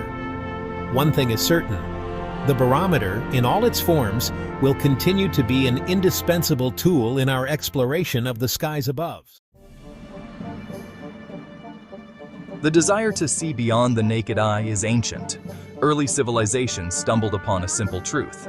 Glass, when shaped correctly, could magnify the world around them. These early lenses, often called reading stones, were treasured tools. They allowed scholars to decipher tiny script and artisans to create intricate details. Imagine a world without the ability to magnify. A world where the intricate details of insects or the delicate structure of a leaf remained hidden. These early lenses, while simple, opened a window into a previously unseen realm. They sparked a curiosity that would drive centuries of invention. The invention of spectacles in 13th century Italy marked a significant leap forward. Suddenly, poor eyesight was no longer an insurmountable obstacle. This innovation set the stage for further exploration into the world of magnification. The thirst for knowledge about the miniature world was growing. The 16th century brought about a revolutionary invention: the compound microscope. Hans and Zacharias Janssen, a father-son duo of Dutch spectacle makers, are credited with this breakthrough. Their device used two lenses aligned within a tube. This arrangement significantly increased the magnifying power compared to a single lens. The first compound microscopes were rudimentary. They suffered from blurry images and limited magnification. However, they represented a monumental leap forward in our ability to perceive the microscopic world. The Janssen's invention marked the birth of a scientific revolution. News of this invention spread rapidly through Europe. Scientists and natural philosophers were eager to explore the possibilities offered by this new tool. The compound microscope quickly became an indispensable tool for those seeking to unravel the secrets of the natural world. Antony van Leeuwenhoek, a Dutch draper with an insatiable curiosity, took the compound microscope to new heights. Self-taught in lens grinding, he crafted single-lens microscopes of astonishing quality. His meticulous craftsmanship resulted in microscopes that were far superior to the compound microscopes of his time. With his powerful lenses, Leeuwenhoek embarked on a journey of discovery. He was the first to observe single-celled organisms, which he called animalcules. His detailed drawings and descriptions of bacteria, protozoa, and even sperm cells astonished the scientific community. Leeuwenhoek's discoveries challenged the prevailing scientific dogma of the time. His observations provided the first concrete evidence of microscopic life, paving the way for the fields of microbiology and cell biology. His simple microscopes had revealed a hidden world teeming with life. Throughout the 18th and 19th centuries, the microscope underwent continuous refinement. Lens makers grappled with the challenges of chromatic and spherical aberration. These optical distortions limited the clarity and magnification of the microscopes. Improved glass formulations and lens-making techniques slowly enhanced the quality of the images. One name that stands out in this era is Carl Zeiss. A German engineer and entrepreneur, Zeiss revolutionized the production of microscopes. He applied rigorous scientific principles to lens design and manufacturing. His company, Carl Zeiss AG, became synonymous with high-quality optical instruments. Zeiss's contributions went beyond just improving existing designs. He collaborated with scientists and incorporated their feedback into his instruments. This collaborative approach led to specialized microscopes tailored for specific scientific disciplines. The microscope was evolving from a curiosity into a precision scientific instrument. Section 5. The dawn of microscopy as a science. The late 19th and early 20th centuries witnessed a golden age of microscopy. Advancements in optics and the development of new staining techniques revolutionized our understanding of cellular structures. Scientists could now observe the intricate details of cells and tissues with unprecedented clarity. The field of histology, the study of tissues, blossomed during this period. Scientists used microscopes to identify different types of cells and study their organization within tissues. This knowledge proved invaluable for understanding the development, function, and diseases of various organs. The impact of microscopy extended far beyond biology. Geologists used microscopes to analyze rock and mineral samples. Materials scientists peered into the microstructures of metals and alloys. The microscope had become an indispensable tool in a wide range of scientific disciplines. Section 6. Beyond the limits of light, the electron microscope. The early 20th century brought about a fundamental limitation of light microscopy, the wavelength of visible light. No matter how precisely a lens is crafted, it cannot resolve objects smaller than the wavelength of light used to illuminate them. This limitation meant that certain structures within cells remained frustratingly out of reach. In 1931, Ernst Ruska, a German physicist, shattered this barrier with the invention of the electron microscope. This revolutionary instrument utilized a beam of electrons instead of light to illuminate specimens. Electrons, with their significantly shorter wavelengths, allowed scientists to achieve magnifications and resolutions previously unimaginable. The impact of the electron microscope was immediate and profound. For the first time, scientists could visualize viruses, the intricate machinery within cells, and even individual molecules. The invention of the electron microscope ushered in a new era of discovery, pushing the boundaries of our understanding of the building blocks of life. Section 7. Illuminating the microscopic world. Fluorescence and confocal microscopy. The latter half of the 20th century saw a surge in the development of new microscopy techniques. Fluorescence microscopy harnessed the power of fluorescent dyes, which emit light when excited by specific wavelengths. This technique allowed scientists to target and visualize specific molecules or structures within cells, providing invaluable insights into cellular processes. Confocal microscopy, another groundbreaking invention, addressed the issue of out-of-focus light in thick specimens. By using a pinhole to eliminate light from out-of-focus planes, confocal microscopy produced stunningly clear three-dimensional images of cells and tissues. These advancements transformed the field of cell biology. Scientists could now observe the dynamic interactions of molecules within living cells. They could track the movement of organelles and study the complex signaling pathways that govern cellular functions. Section 8. Microscopes in the 21st century and beyond. The 21st century has witnessed an explosion in microscopy innovation. Super-resolution microscopy techniques have broken the diffraction barrier of light, allowing scientists to visualize objects smaller than 200 nanometers. These techniques have revolutionized our understanding of cellular structures and processes. Atomic force microscopy, or AFM, goes beyond simply visualizing the microscopic world. This technique uses a tiny probe to scan the surface of a specimen, providing information about its topography, mechanical properties, and even chemical composition. AFM has applications in fields ranging from materials science to nanotechnology. The miniaturization of microscopes has led to the development of portable and even handheld devices. These advances are bringing the power of microscopy to new frontiers, from field research in remote locations to point-of-care diagnostics in medical settings. Section 9. A legacy of discovery. The enduring impact of microscopes. From the simple lenses of antiquity to the sophisticated instruments of today, the microscope has played a pivotal role in shaping our understanding of the world around us. It has unveiled a hidden universe teeming with life and revealed the intricate machinery that governs life itself. The impact of microscopes extends far beyond the realm of science. Medical diagnoses, forensic investigations, materials engineering, and countless other fields rely heavily on microscopes. These instruments have become indispensable tools for solving crimes, developing new technologies, and improving human health. As we venture further into the 21st century, one thing is certain: the microscope will continue to play a vital role in shaping our future. With each new innovation, we gain a deeper understanding of the universe, from the smallest atom to the grandest galaxy. The quest to see the unseen, ignited by those early lenses, continues to drive us forward on a journey of endless discovery.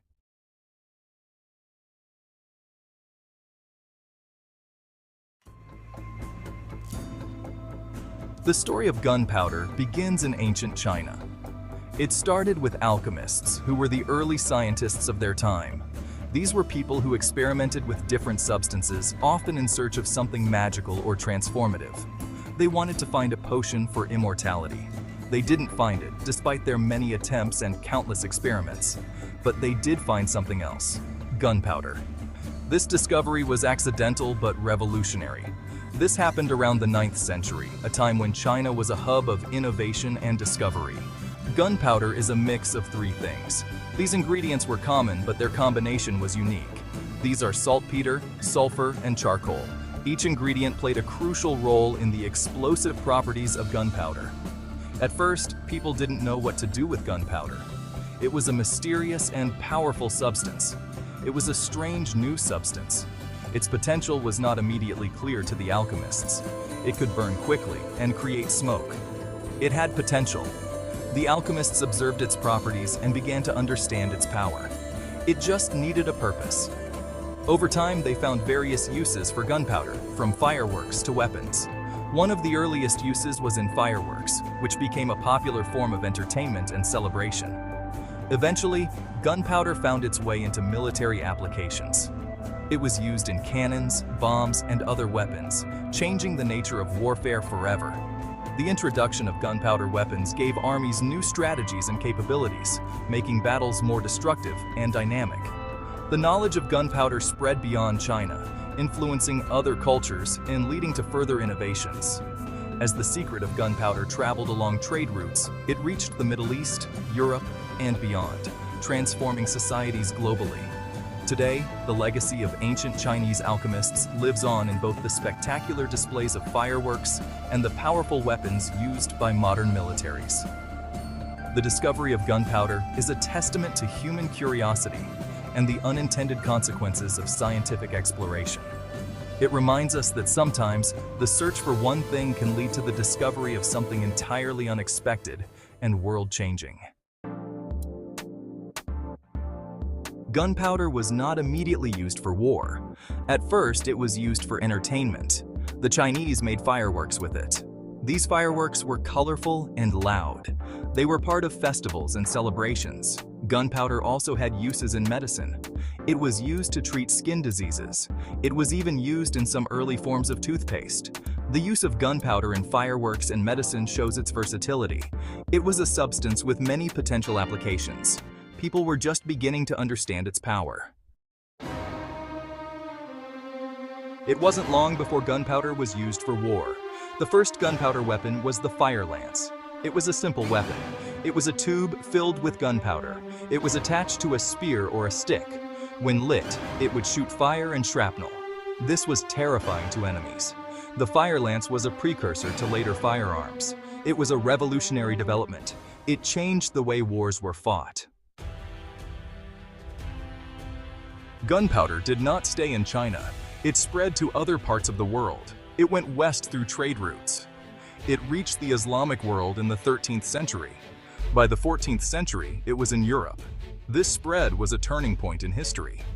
The arrival of gunpowder changed warfare everywhere it went. Armies had to adapt to this new technology. It was a dangerous time. It was also a time of great innovation.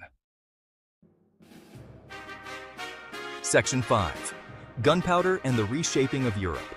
Gunpowder had a huge impact on Europe. It changed the way wars were fought there. Castles were once very hard to attack. Cannons powered by gunpowder could destroy them. This led to changes in military strategy. Armies needed new defenses. They also needed new ways to attack. Gunpowder also changed the balance of power in Europe. Countries that mastered gunpowder technology gained an advantage. This led to the rise of powerful nation-states. Section 6. Sailing the Seas of Change. Gunpowder and the Age of Exploration. The Age of Exploration, spanning from the 15th to the 17th century, was a pivotal period in world history. It was a time when European powers ventured into uncharted territories, driven by the quest for new trade routes, wealth, and knowledge. One of the most transformative elements of this era was the advent and use of gunpowder. Gunpowder played a key role in the Age of Exploration. This powerful substance, originally invented in China, found its way to Europe and revolutionized warfare and exploration. The ability to harness the explosive power of gunpowder changed the dynamics of naval and land battles, giving European explorers a significant advantage. European powers used ships with cannons. These formidable vessels, equipped with rows of cannons, became the backbone of European navies. The integration of gunpowder weaponry into ship design allowed these nations to project their power across the seas, ensuring their dominance in naval engagements. These ships could travel long distances. The robust construction and advanced navigation techniques enabled these ships to undertake long and perilous voyages. They could traverse vast oceans, reaching distant lands that were previously inaccessible. They could also defend themselves. The presence of cannons on board meant that these ships were not just vessels of exploration, but also floating fortresses. They could engage in naval battles, defend against pirates, and protect their valuable cargo.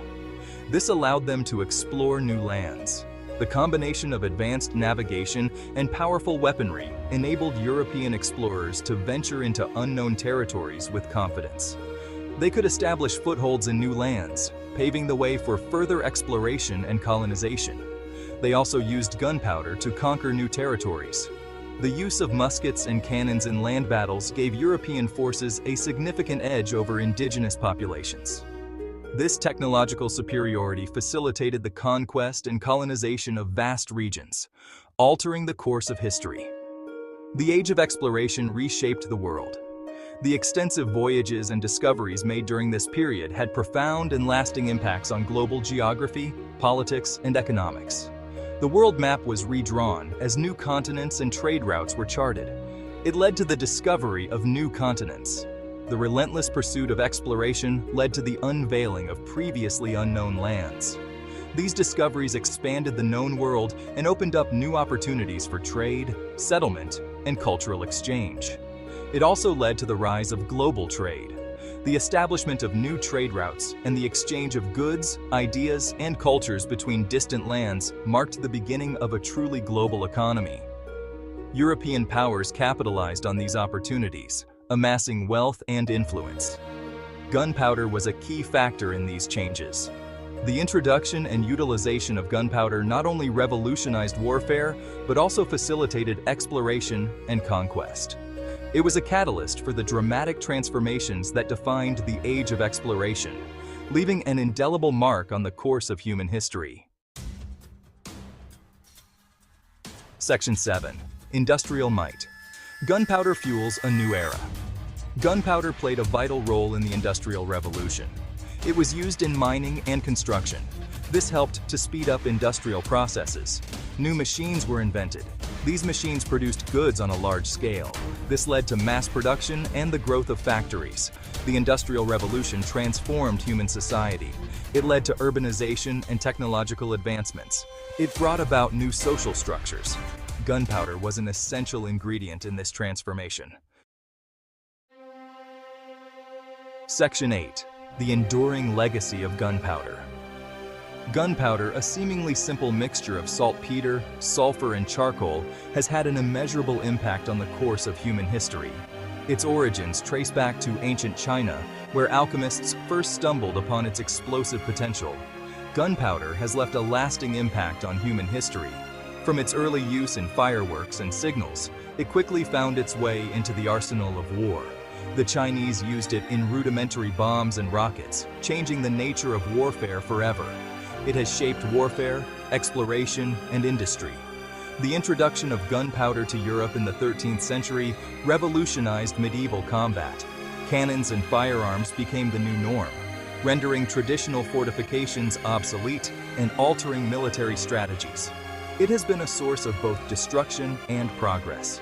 The destructive power of gunpowder was evident in countless battles and wars, from the sieges of medieval castles to the naval battles of the Age of Exploration. Yet, it also spurred technological advancements and industrial growth. Its legacy is complex and multifaceted. Gunpowder's influence extends beyond the battlefield. It played a crucial role in mining and construction, enabling the excavation of tunnels and the building of infrastructure that would have been impossible otherwise. Today, gunpowder is still used in some weapons. While modern explosives and propellants have largely replaced traditional gunpowder, its principles remain foundational in the design of contemporary munitions. It's also used in fireworks. The vibrant displays that light up our skies during celebrations are a direct descendant of the ancient Chinese pyrotechnics, showcasing the enduring appeal of gunpowder. Every firework display is a reminder of the enduring power of this ancient invention. The colors and patterns that dazzle us are a testament to the ingenuity of those early alchemists and their groundbreaking discovery. Despite its destructive capabilities, gunpowder has also contributed to human progress. It has been a catalyst for scientific experimentation and innovation, leading to advancements in chemistry and engineering. It has played a role in shaping the world we live in today. From the ancient battlefields of China to the modern cities illuminated by fireworks, the legacy of gunpowder is a testament to its profound and lasting impact on human civilization. Section 9. Conclusion. Reflections on an explosive history. From its accidental discovery in ancient China to its use in modern fireworks, gunpowder's journey has been remarkable.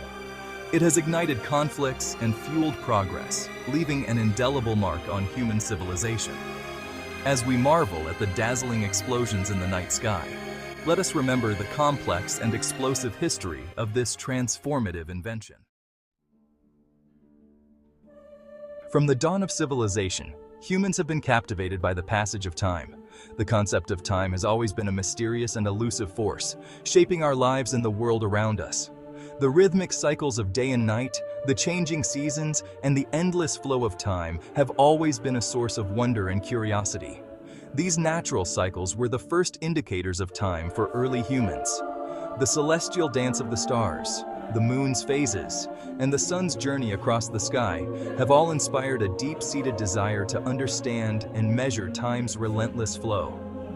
Ancient civilizations built observatories and studied the heavens to unlock the secrets of time.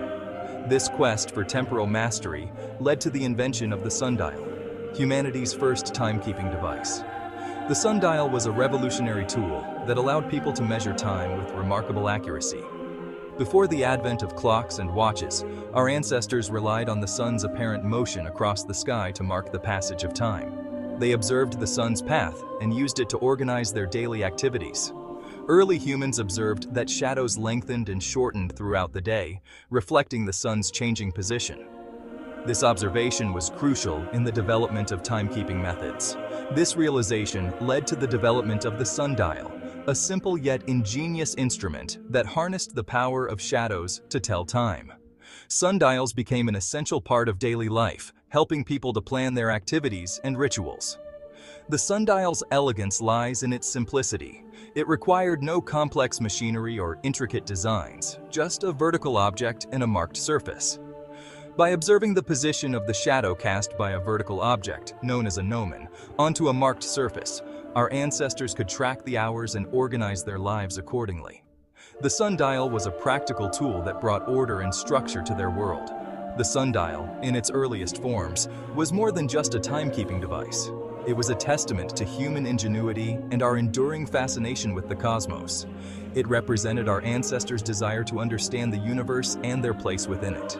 The sundial was a symbol of our quest to capture time and make sense of the world around us. Over the centuries, sundials evolved and became more sophisticated, reflecting the advancements in human knowledge and technology. They were used in various cultures and civilizations, each adding their unique touch to the design and functionality of the sundial. Even today, sundials can be found in gardens, parks, and public spaces, serving as a reminder of our timeless quest to capture and understand the passage of time. They stand as monuments to our enduring curiosity and the human spirit's relentless pursuit of knowledge. The sundial's legacy lives on, a bridge between the ancient past and the present, connecting us to our ancestors' ingenuity and their profound connection to the cosmos. It is a testament to the enduring human spirit and our unending quest to capture the essence of time. The earliest sundials were rudimentary devices, likely consisting of nothing more than a stick placed upright in the ground. These simple instruments, known as gnomons, cast a shadow that moved with the sun, providing the first means of tracking the passage of time. Archaeological evidence suggests that these early timekeeping tools emerged independently in various parts of the world, including ancient Egypt, Mesopotamia, and China.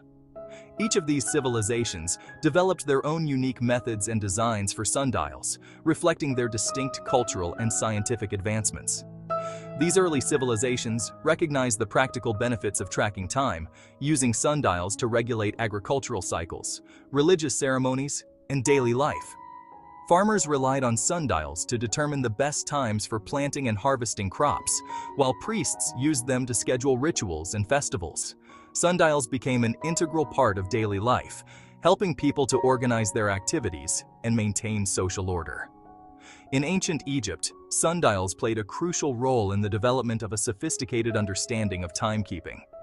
The Egyptians were meticulous observers of the heavens, and their sundials reflected this precision. They created various types of sundials, each designed to measure time with increasing accuracy. The Egyptians were among the first to divide the day into smaller units, initially marking the passage of time with shadow clocks. These early devices consisted of a simple stick or obelisk that cast a shadow on a flat surface, with markings to indicate the hours of the day. Over time, they refined these instruments, adding more detailed markings and improving their accuracy. These early timekeeping devices consisted of a long rod placed horizontally on an east-west axis, casting a shadow that moved across a series of markings. This design allowed the Egyptians to track the sun's movement with greater precision, providing a reliable means of measuring time throughout the day. As Egyptian timekeeping practices advanced, so too did their sundials. They began to experiment with different shapes and orientations, creating more complex and accurate instruments. These innovations reflected their growing understanding of astronomy and the mechanics of the solar system. They developed more elaborate sundials, incorporating inclined gnomons to account for the changing altitude of the sun throughout the year. This advancement allowed them to measure time more accurately, even as the sun's position in the sky changed with the seasons. These advancements allowed for more accurate timekeeping and a deeper understanding of the celestial mechanics governing the sun's apparent motion. The Egyptians' innovations in sundial design laid the groundwork for future developments in timekeeping, influencing other cultures and contributing to the advancement of science and technology throughout history. The ancient Greeks, renowned for their contributions to mathematics, astronomy, and philosophy, made significant advancements in sundial design and timekeeping theory. Greek philosophers and mathematicians recognized the limitations of early sundials, which often displayed variations in accuracy due to factors such as latitude and the changing seasons. Anaximander, a Greek philosopher and astronomer from the 6th century BC, is credited with introducing the gnomon to Greece and developing a more sophisticated sundial known as the hemispherical or hemicyclium sundial. This innovative design featured a concave, hemispherical surface marked with hour lines, providing a more accurate and consistent method of timekeeping. The hemicyclium sundial represented a significant leap forward in sundial technology. Its curved surface allowed for the projection of a more defined shadow, reducing the ambiguity of earlier designs. The Greeks continued to refine sundial design, incorporating astronomical knowledge and mathematical principles to improve accuracy and account for variations in the sun's position. Section 4. Roman Timekeeping. From Conquest to Daily Life. The Roman Empire, known for its military prowess, engineering marvels, and administrative efficiency, adopted and adapted sundial technology from the Greeks. Roman sundials, often portable and designed for military campaigns, played a crucial role in coordinating troop movements and maintaining order across the vast empire. Beyond their military applications, sundials became increasingly common in Roman cities and towns. Public sundials, often grand in scale and adorned with intricate carvings, served as focal points in public spaces, providing citizens with a shared sense of time and a reminder of the empire's power. The Romans, pragmatic in their approach to timekeeping, recognized the limitations of sundials, particularly during overcast days or at night. To address this, they developed alternative timekeeping methods, such as water clocks and hourglasses, to supplement their sundials and ensure a continuous measure of time. Section 5. Sundials in the Islamic Golden Age. A fusion of science and art. Following the fall of the Roman Empire, the Islamic Golden Age, spanning from the 8th to the 13th centuries, witnessed a flourishing of scientific and artistic innovation. This period was marked by a remarkable synthesis of knowledge from various cultures, including Greek, Persian, and Indian traditions, which were meticulously translated and expanded upon by Islamic scholars. Islamic scholars and artisans embraced the sundial, refining its design and incorporating it into mosques, palaces, and observatories. These sundials were not merely functional instruments, but also served as symbols of the intellectual and artistic achievements of the Islamic world. Islamic astronomers and mathematicians made significant contributions to the development of spherical trigonometry, which proved essential in calculating the precise position of the sun and designing highly accurate sundials. Their work laid the foundation for advancements in astronomy and navigation, influencing both the Islamic world and Europe.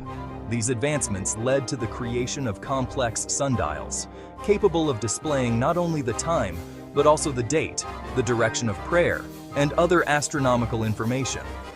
The precision and complexity of these devices were unparalleled, showcasing the ingenuity and dedication of Islamic scientists and craftsmen. Islamic sundials were often masterpieces of craftsmanship, featuring intricate geometric patterns, calligraphy, and inlaid precious metals. The designs were not only aesthetically pleasing, but also reflected the deep mathematical and astronomical knowledge of their creators. They served as both functional timekeeping devices and exquisite works of art, reflecting the Islamic world's deep appreciation for scientific knowledge and artistic beauty. The legacy of these sundials continues to inspire modern scientists and artists, reminding us of a time when science and art were seamlessly intertwined, creating a rich tapestry of human achievement. Before the printing press, sharing knowledge was a laborious task. The process of creating a single book could take months, even years, as each page had to be meticulously copied by hand. This painstaking effort was often carried out by dedicated scribes in the quiet, dimly lit rooms of monasteries. Imagine a world without the ability to effortlessly reproduce text. Every book, every manuscript was a unique creation, a labor of love and dedication. The scribes, often monks, would spend countless hours hunched over their desks, quills in hand, carefully transcribing each word. Each copy had to be painstakingly written by hand, often by scribes in monasteries. These scribes were highly skilled, and their work was not just about copying text, but also about preserving the knowledge and culture of their time. They would often add beautiful illustrations and intricate designs to the manuscripts, making each one a work of art. This limited access to knowledge to a select few. Only the wealthy or the religious institutions could afford to commission these handwritten books. As a result, the spread of knowledge was slow, and many people remained illiterate.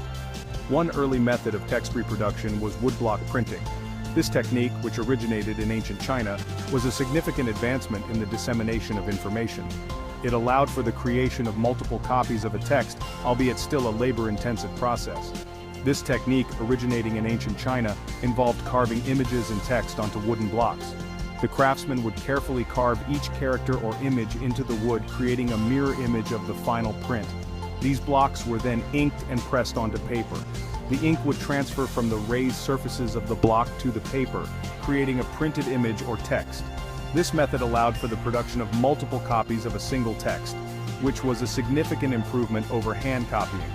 Woodblock printing was used to create books, playing cards, and religious texts. It was a versatile technique that could be used to produce a wide variety of printed materials. However, it was still a time-consuming process, as each block had to be carved by hand. However, it was time-consuming and inflexible. Each page required a new, intricately carved block. This meant that creating a book with many pages was still a significant undertaking. Each page required a new, intricately carved block. This made the process of creating a book with many pages a monumental task. Despite this, woodblock printing was a crucial step forward in the history of printing. Another early method was stenciling. This technique was simpler and faster than woodblock printing, but it had its own limitations. This involved cutting out shapes and letters from a durable material like leather or wood to create a template. The stencil could then be used to apply ink to a surface, creating a printed image or text. Ink was then applied through the stencil onto a surface, such as papyrus or cloth. This method was faster than woodblock printing, as the same stencil could be used multiple times. Stenciling was simpler and faster than woodblock printing, but offered limited artistic possibilities. The designs created with stencils were often less detailed and intricate than those created with woodblocks. Despite their limitations, these early methods of text reproduction played a vital role in preserving and disseminating knowledge. They allowed for the creation of multiple copies of a text, which helped to spread information and ideas. They laid the groundwork for the revolutionary invention that would transform the world, the printing press. The printing press, invented by Johannes Gutenberg in the 15th century, revolutionized the way information was shared and made books more accessible to the masses. This invention marked the beginning of a new era in the history of communication and knowledge dissemination. Around 1040 AD, long before Gutenberg, a Chinese innovator named Bi Sheng developed a revolutionary printing system, movable type. This ingenious method utilized individual characters made from clay. Each character was baked to harden, forming reusable printing blocks. These blocks could then be arranged and rearranged to create different texts, a dramatic leap forward in printing technology. Bi Sheng's invention was a game changer. It allowed for faster and more efficient printing than ever before. However, his method had limitations. The clay type was fragile and prone to breaking. Also, the sheer number of characters in the Chinese language made it challenging to create and organize a comprehensive set of type. Despite these challenges, Bi Sheng's movable type was a remarkable achievement. It paved the way for future innovations in printing technology, ultimately leading to the development of the mechanical printing press in Europe centuries later. In 15th century Europe, Johannes Gutenberg, a German goldsmith, combined existing technologies to create a truly revolutionary invention, the mechanical movable type printing press. Gutenberg's press used individual metal characters. These characters were durable and could be arranged and rearranged quickly to create different pages of text. The printing press was a complex machine with several key components. The type was set in place using a composing stick, a tray-like tool that held the characters in place. Ink was applied to the type using leather-covered ink balls, which ensured even distribution. The inked type was then pressed against paper using a large screw mechanism. This created a uniform impression on the page. Gutenberg's most famous creation was the Gutenberg Bible, the first major book printed in Europe using his movable type press. The Gutenberg Bible, printed in the 1450s, showcased the potential of the printing press to produce high-quality text quickly and efficiently. Section 4. The Printing Press, Unlocking Knowledge and Empowering Minds. The invention of the printing press had a profound impact on society. It was a revolutionary development that changed the course of history. It democratized knowledge by making books more affordable and accessible to a wider audience. Before the printing press, books were painstakingly copied by hand, a process that was both time-consuming and costly. This led to a surge in literacy rates as more and more people gained access to printed materials. The ability to read and write was no longer confined to the elite. It began to spread among the common people. Before the printing press, books were rare and expensive, often chained to library shelves to prevent theft. These chained books were a symbol of the preciousness and scarcity of written knowledge. The printing press made it possible to produce books on a mass scale, significantly reducing their cost. This mass production meant that books could be distributed far and wide, reaching audiences that had never before had access to such information. This, in turn, made books available to a wider audience, including merchants, artisans, and even some members of the lower classes. The spread of books meant that ideas and knowledge could be shared more broadly, fostering a more informed and educated populace. The increased availability of books had a profound impact on education.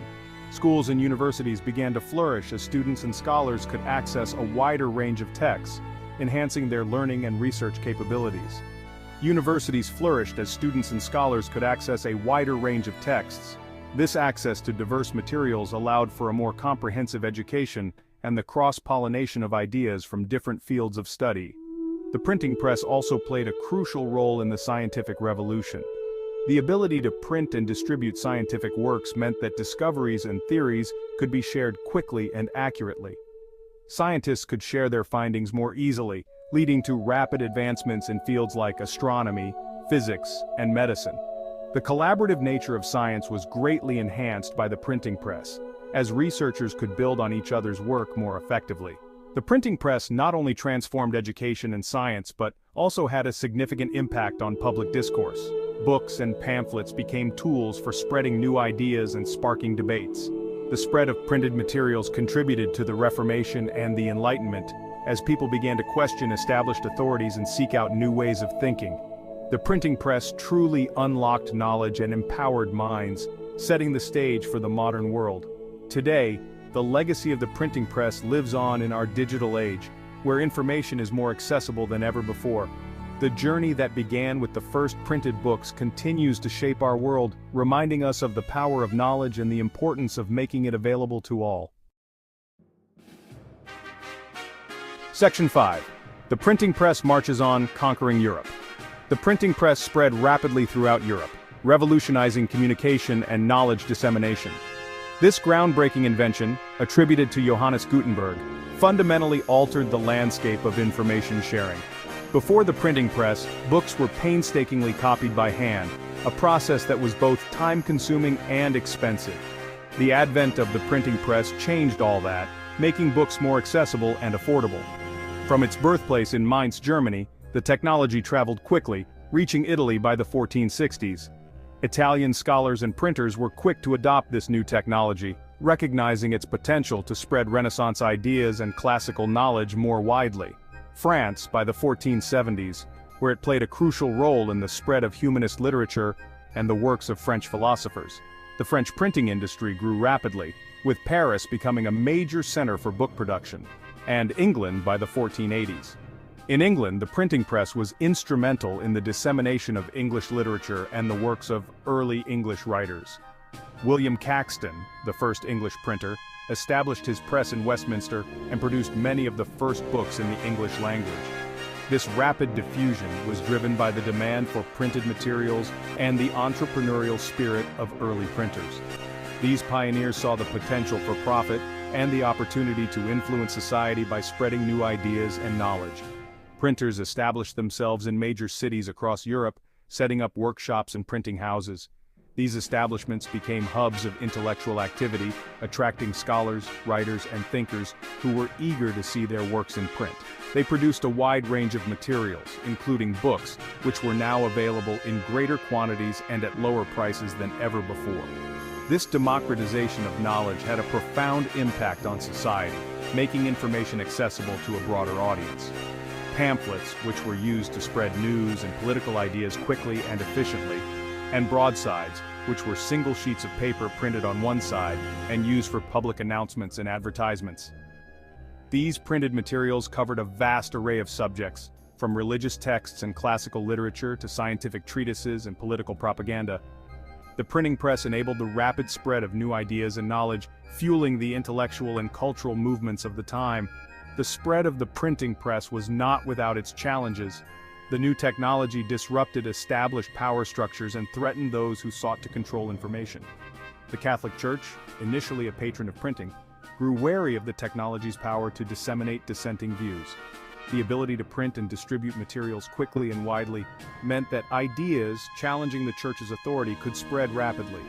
This led to attempts to censor printed materials and control the flow of information. Authorities sought to regulate what could be printed and who could operate a printing press, leading to conflicts and resistance from printers and intellectuals. However, the printing press had unleashed a force that proved difficult to contain. The desire for knowledge and the free exchange of ideas had been ignited, and people were eager to read and share new information. The printing press not only transformed the way information was disseminated, but also played a crucial role in shaping the modern world. It laid the foundation for the scientific revolution, the Reformation, and the Enlightenment by making knowledge more accessible and fostering an environment where ideas could be freely exchanged and debated. The chisel. It's not flashy. It doesn't have blinking lights or a fancy app.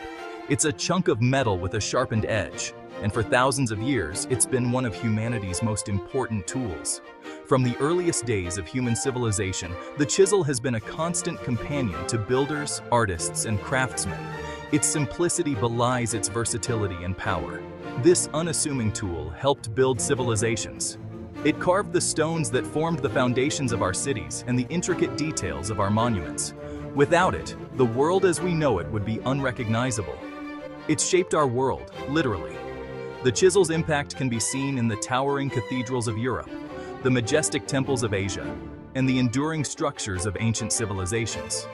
Each stroke of the chisel has left an indelible mark on history. From the pyramids of Egypt to the skyscrapers of today, none of it happens without the humble chisel. The pyramids, with their precise and enduring construction, stand as a testament to the chisel's role in human achievement. The Parthenon, with its intricate carvings, showcases the artistry made possible by this simple tool. Michelangelo's David, a masterpiece of Renaissance sculpture, was brought to life through the skillful use of chisels. We're going to take a trip through time. We'll explore how the chisel has evolved, adapting to the needs and innovations of each era. From the rudimentary stone chisels of prehistoric times to the precision tools used in modern construction and art, the chisel's journey is a fascinating one. We're going to trace the evolution of the chisel, from its humble beginnings to the high-tech tools of today. We'll see how blacksmiths in ancient times forged chisels by hand, and how today's craftsmen use advanced materials and techniques to create tools that are both durable and precise. Along the way, we'll see how this simple tool helped shape human history and continues to inspire innovation. From the hands of ancient craftsmen to the workshops of modern artists and builders, the chisel remains a symbol of human ingenuity and creativity. Its legacy is not just in the structures it helped create, but in the spirit of craftsmanship and innovation it embodies.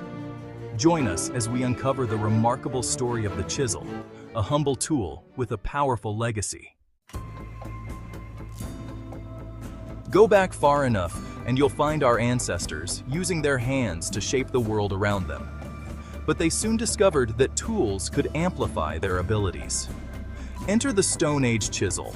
Early humans learned to chip away at stones, creating sharp edges for cutting and carving. These early chisels weren't fancy. They were simple tools, made of stone, bone, or antler, but they were effective. Early humans used them to hunt, build shelters, and create art. They were essential for survival. The discovery of metal was a game changer. Bronze, an alloy of copper and tin, ushered in a new era of tool-making. Bronze chisels were stronger and more durable than their stone predecessors. This meant they could be made thinner, sharper, and more precise. Suddenly, craftspeople could work with greater detail and create more intricate designs. The Bronze Age chisel was a key player in the rise of early civilizations. Iron, even tougher than bronze, brought the next leap forward. Iron chisels were stronger and held a sharper edge longer. This meant they could handle tougher materials and tackle larger projects. The Iron Age saw the development of specialized chisels. Different shapes and sizes were developed for specific tasks, from woodworking to stone carving to metalworking itself. The chisel was becoming an indispensable tool for a wide range of crafts. Section 5. Shaping Empires. Chisels in the classical and medieval worlds. The chisel, a seemingly simple tool, has played a monumental role in shaping human history.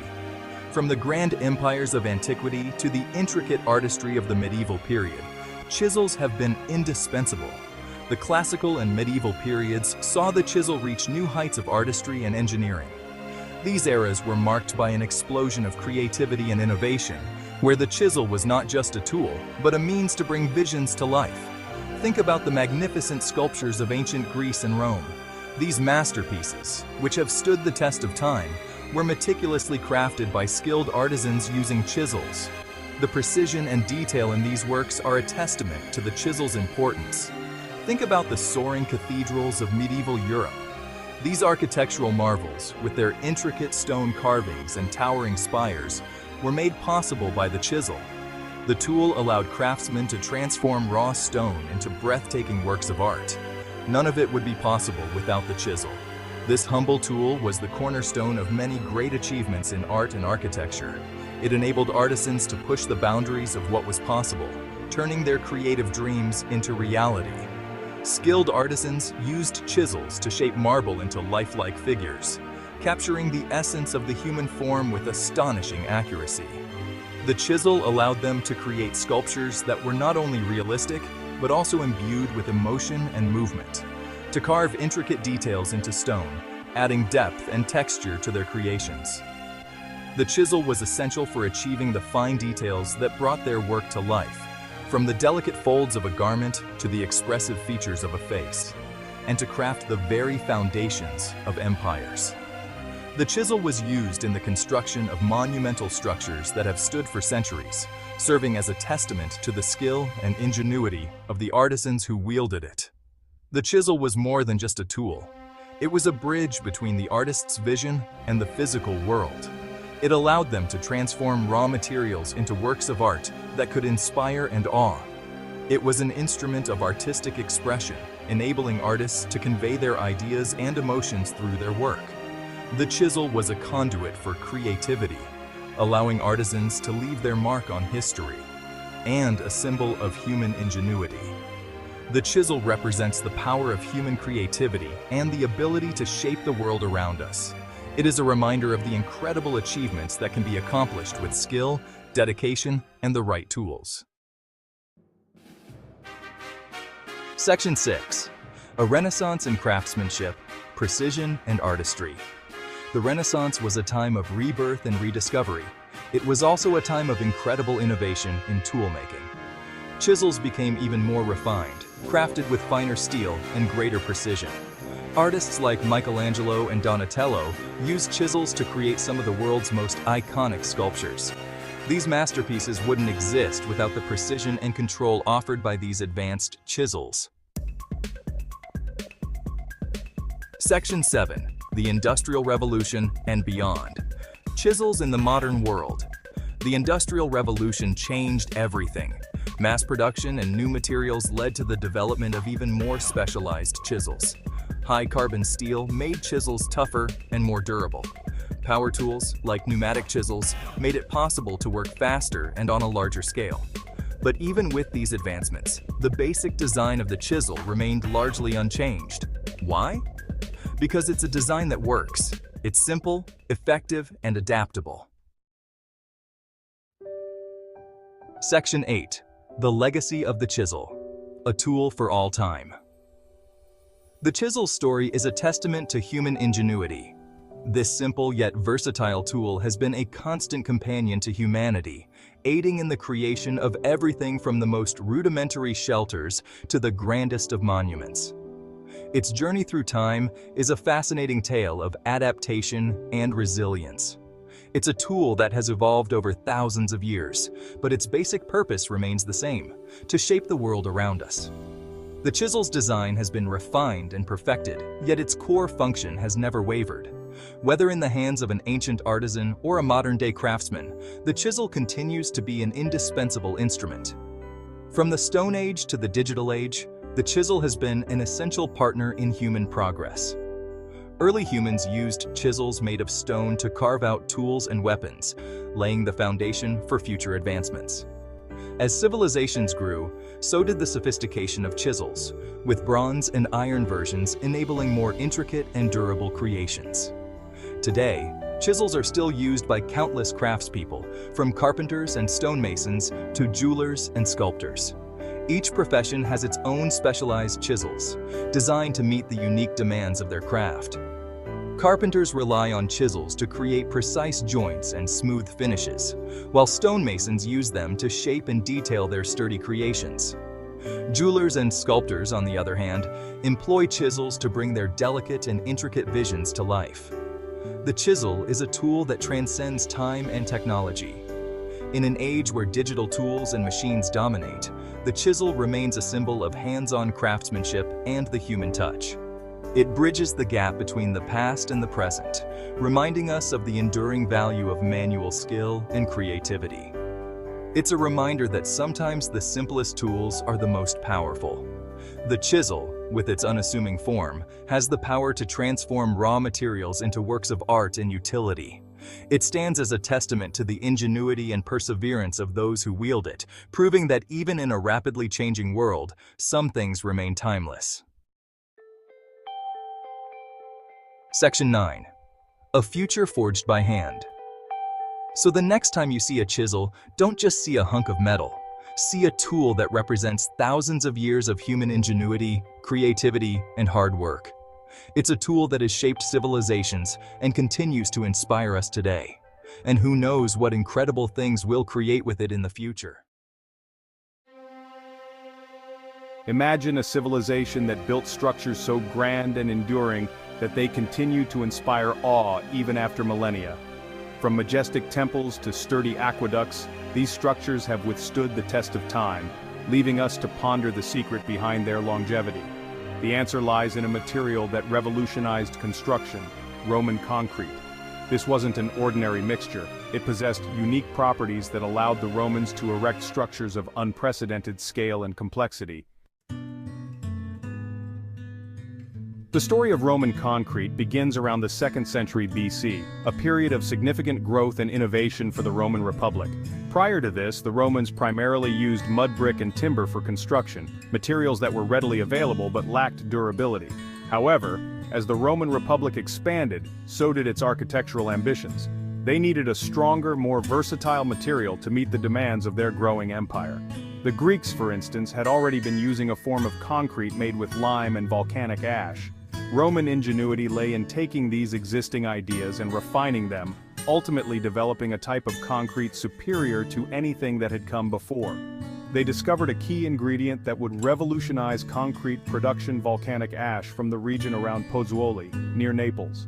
This ash, known as pozzolana, possessed remarkable properties that, when combined with lime, created a concrete capable of hardening underwater and gaining strength over time. Roman engineers quickly recognized the potential of this new material, and it wasn't long before Roman concrete became the cornerstone of their architectural revolution. The secret to Roman concrete's strength and longevity lies in its unique composition, a blend of natural ingredients carefully selected and combined. Pozzolana. This volcanic ash, found in abundance around Pozzuoli, is the magic ingredient in Roman concrete. It contains silica and alumina, which react chemically with lime to form a strong, durable binder. Lime. Produced by burning limestone, lime served as the primary binder in Roman concrete. When mixed with water, it formed a paste that reacted with pozzolana, initiating a chemical process that led to the concrete's hardening. Aggregate. They used a variety of materials for aggregate, including broken stones, bricks, and even pottery shards. This not only made the concrete more economical but also contributed to its strength and ability to adapt to different environments. Water. Water was the final ingredient, added to the mixture to activate the lime and initiate the chemical reaction with pozzolana. Roman engineers developed strict guidelines for the proportions of each ingredient, ensuring the concrete's consistency and quality. Roman concrete possessed several remarkable properties that distinguished it from other building materials of the time, and even from modern concrete in some ways. One of the most significant advantages of Roman concrete was its ability to set underwater. This unique characteristic stemmed from the chemical reaction between lime and pozzolana, which produced a cement that could harden even in the absence of air. This opened up a world of possibilities for Roman engineers, allowing them to build harbors, bridges, and aqueducts that could withstand the constant exposure to water. Furthermore, unlike modern concrete, which typically reaches peak strength within a few weeks, Roman concrete continued to gain strength over time. The chemical reactions within the concrete continued for decades, even centuries, resulting in a material that became increasingly dense and durable with age. Roman concrete also exhibited impressive compressive strength, meaning it could withstand enormous weight and pressure. They achieved this strength by using a layered approach to construction, pouring concrete in sections and allowing it to cure before adding more layers on top. The combination of these remarkable properties made Roman concrete a truly revolutionary material. Section 5. Pantheon, the concrete masterpiece.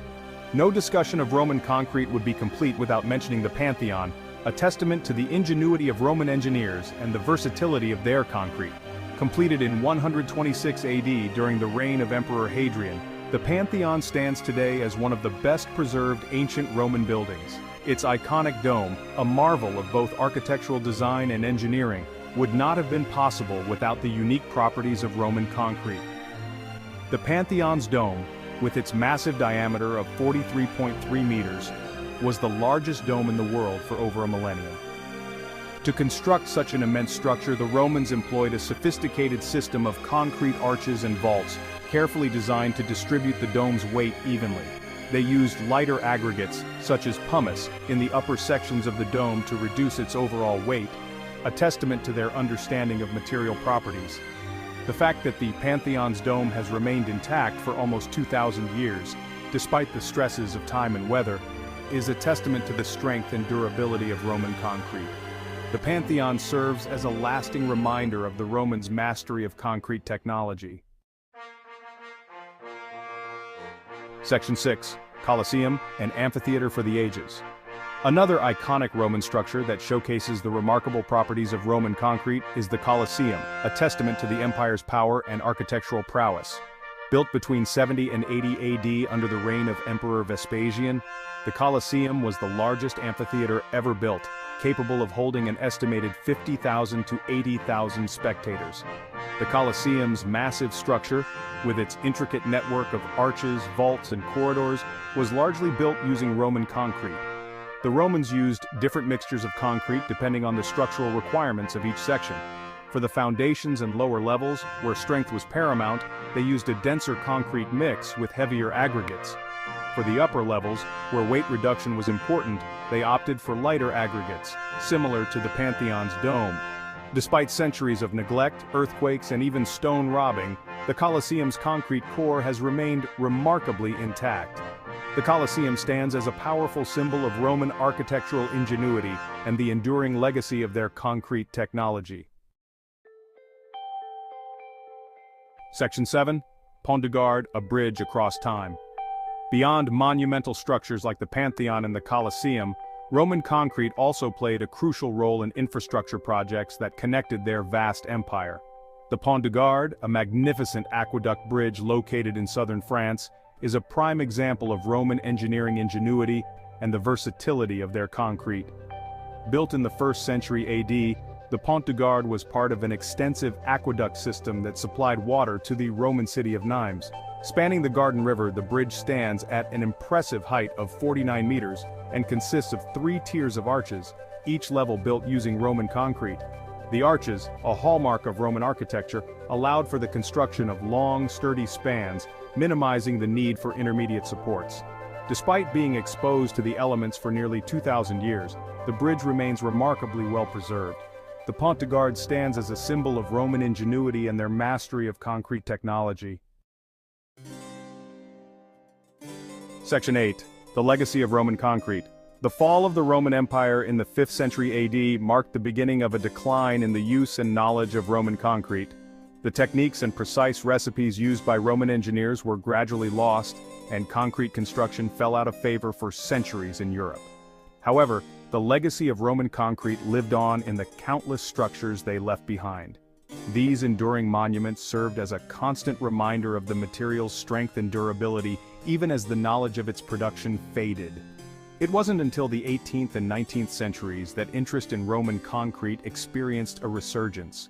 The rediscovery of ancient Roman architectural texts, coupled with a growing fascination with classical antiquity, sparked a renewed interest in understanding the secrets behind this ancient material. British engineer John Smeaton is credited with playing a key role in this rediscovery. This rediscovery of hydraulic lime paved the way for the development of modern Portland cement, the most common type of cement used today. Section 9. Lessons from the Ancients. The story of Roman concrete is not just a tale of ancient ingenuity. It holds valuable lessons for modern construction practices.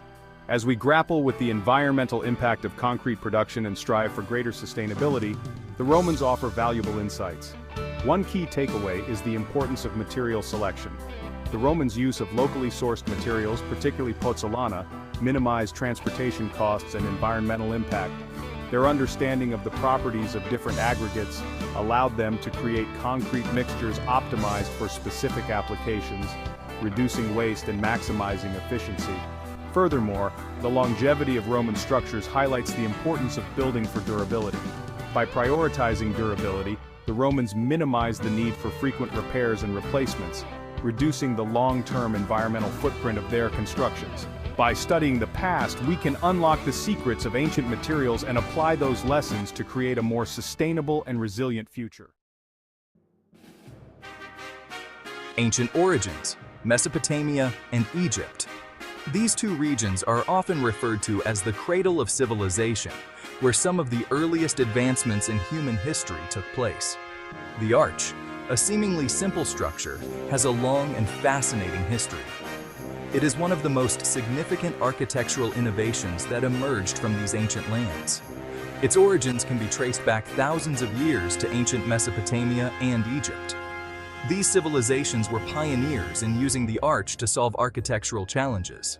These early civilizations used arches in a variety of ways. From grand temples to humble homes, the arch became a fundamental element in their architectural repertoire. Arches were used in tombs, bridges, and other structures. They provided both functional and aesthetic benefits, enhancing the durability and beauty of buildings. The arch was a practical solution to a common problem: how to span a space without using a large, heavy beam. This innovation allowed for more open and spacious interiors. Arches are strong and can support a lot of weight. Their curved design distributes pressure evenly, making them ideal for supporting heavy loads. They are also relatively easy to build, even with limited materials. This made them accessible to a wide range of builders, from skilled artisans to common laborers. Early arches were often made from mud bricks or stones. These materials were abundant in the regions of Mesopotamia and Egypt, making them a practical choice for construction. These materials were readily available and easy to work with. Builders could source them locally, reducing the need for long-distance transportation. The invention of the arch was a major architectural breakthrough. It represented a leap forward in engineering and design, enabling the construction of more ambitious structures. It allowed people to create larger and more complex buildings. The arch's versatility and strength made it a cornerstone of ancient architecture, influencing countless structures throughout history. The legacy of the arch can still be seen today in modern architecture. Its principles continue to inspire and inform contemporary building techniques, proving the enduring genius of ancient Mesopotamian and Egyptian architects. From the ancient ziggurats and pyramids to today's skyscrapers and bridges, the arch remains a testament to human ingenuity and the timeless quest to build and create. Roman mastery. Arches of empire. The story of Roman architecture is a tale of innovation and mastery, particularly in the use of arches. The Romans were masters of arch construction. Their expertise in this field was unparalleled, and they revolutionized the way arches were used in construction. They used arches extensively in their buildings and infrastructure. From grand public buildings to everyday structures, arches were a fundamental element in Roman design. The Romans introduced the use of the voussoir arch. This innovation allowed them to create more stable and durable structures. This type of arch is made up of wedge-shaped blocks of stone called voussoirs. These blocks are meticulously cut to fit together perfectly, distributing weight evenly. The Romans also developed concrete. This was a groundbreaking material that transformed construction techniques. Concrete is a strong and durable material that is ideal for building arches. Its versatility and strength made it a favorite among Roman builders. Roman concrete arches were incredibly strong and could span vast distances. This capability allowed for the construction of large and impressive structures. This allowed them to construct impressive bridges, aqueducts, and public buildings. These structures were not only functional, but also stood as a testament to Roman engineering prowess. One of the most famous examples of Roman arch architecture is the Colosseum in Rome. This iconic structure showcases the grandeur and ingenuity of Roman design. This massive amphitheater is supported by a complex system of arches. These arches not only provide structural support, but also contribute to the aesthetic beauty of the Colosseum. The Romans' innovative use of arches helped spread their architectural influence throughout their vast empire. Their techniques and designs were adopted by many cultures, leaving a lasting legacy that can still be seen in modern architecture today. Medieval marvels, Romanesque and Gothic. These two architectural styles defined the landscape of medieval Europe, leaving a lasting legacy that continues to inspire awe and admiration. During the Middle Ages, European architecture saw further innovations in arch design. These innovations were not just technical advancements, but also reflected the evolving aesthetic and spiritual aspirations of the time. The Romanesque style, popular from the 10th to 12th centuries, featured rounded arches. These arches were robust and sturdy, symbolizing the strength and stability of the church. Romanesque arches were often used in churches and monasteries. Their thick walls and small windows created a sense of fortification, providing a sanctuary from the outside world. The Gothic style, emerging in the 12th century, introduced the pointed arch. This was a revolutionary change that allowed for new architectural possibilities. Pointed arches were taller and more slender than their Romanesque counterparts. This design not only added height, but also a sense of grace and lightness to the structures. They allowed for larger windows and higher ceilings. The large windows were often filled with intricate stained glass, which bathed the interiors in colorful light, creating a heavenly atmosphere. Gothic cathedrals, like Notre Dame in Paris, soared to new heights thanks to the pointed arch and other architectural innovations. These cathedrals were not just places of worship, but also symbols of the divine reaching down to earth. The arch continued to be a defining element of church and cathedral design throughout the medieval period. Whether rounded or pointed, arches were central to the architectural identity of these sacred spaces, embodying both the engineering prowess and the spiritual aspirations of the medieval builders. Renaissance Revival. Classical forms reborn. The Renaissance, which began in Italy in the 14th century, marked a renewed interest in classical art and architecture. Architects of the Renaissance looked to Roman examples for inspiration. They incorporated arches into their buildings, often using them in a more decorative way. One of the most famous examples of Renaissance architecture is the Duomo in Florence, Italy. Its dome, designed by Filippo Brunelleschi, is a marvel of engineering. It is supported by a system of arches and ribs. The Renaissance saw arches used in palaces, villas, and public buildings. They became a symbol of classical elegance and grandeur. Section 5. Arches across the globe. Cultural expressions. The arch is not unique to Western architecture. It has been used in cultures around the world for centuries. In China, for example, arches have long been a prominent feature of bridges and gateways. Chinese arches often feature elaborate decorations and intricate carvings. In Islamic architecture, arches are not only structural elements, but also important decorative features. The pointed horseshoe arch is a distinctive element found in mosques and palaces across the Islamic world. The arch, in its various forms, transcends cultural boundaries.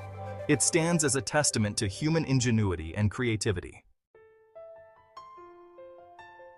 Section 6. Modern masterpieces, steel and innovation. The Industrial Revolution of the 18th and 19th centuries brought new building materials, including steel. Steel is much stronger than stone or brick. This allowed architects to create even larger and more impressive arches. The use of steel and glass led to the development of new architectural styles.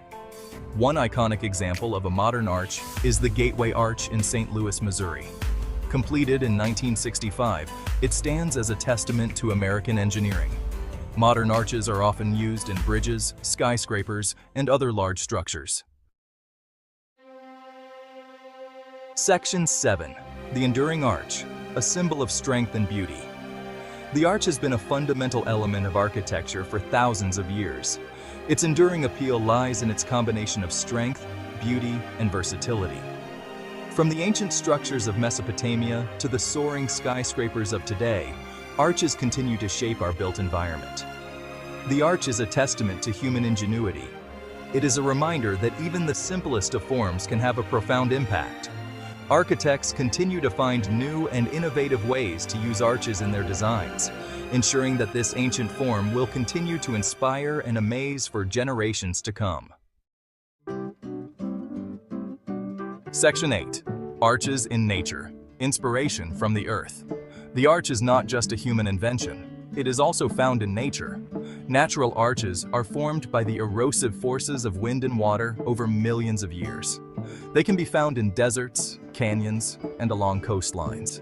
Natural arches have inspired architects for centuries. The way that these arches stand the test of time is a testament to the inherent strength of the arch form. By studying natural arches, architects can gain a deeper understanding of structural principles. Section 9. The future of the arch, innovation and adaptation. As technology continues to advance, architects are exploring new ways to use arches in their designs. New materials and construction techniques are pushing the boundaries of what is possible. The arch is being reimagined for the 21st century. Architects are experimenting with new and sustainable materials. They are also using computer modeling to create complex and efficient arch structures. The arch, while ancient in origin, remains a vital and adaptable form in contemporary architecture. The compass, a seemingly simple instrument, holds a profound history. It revolutionized navigation and shaped the course of human exploration. Our story begins in ancient China, where the secrets of magnetism were first unveiled.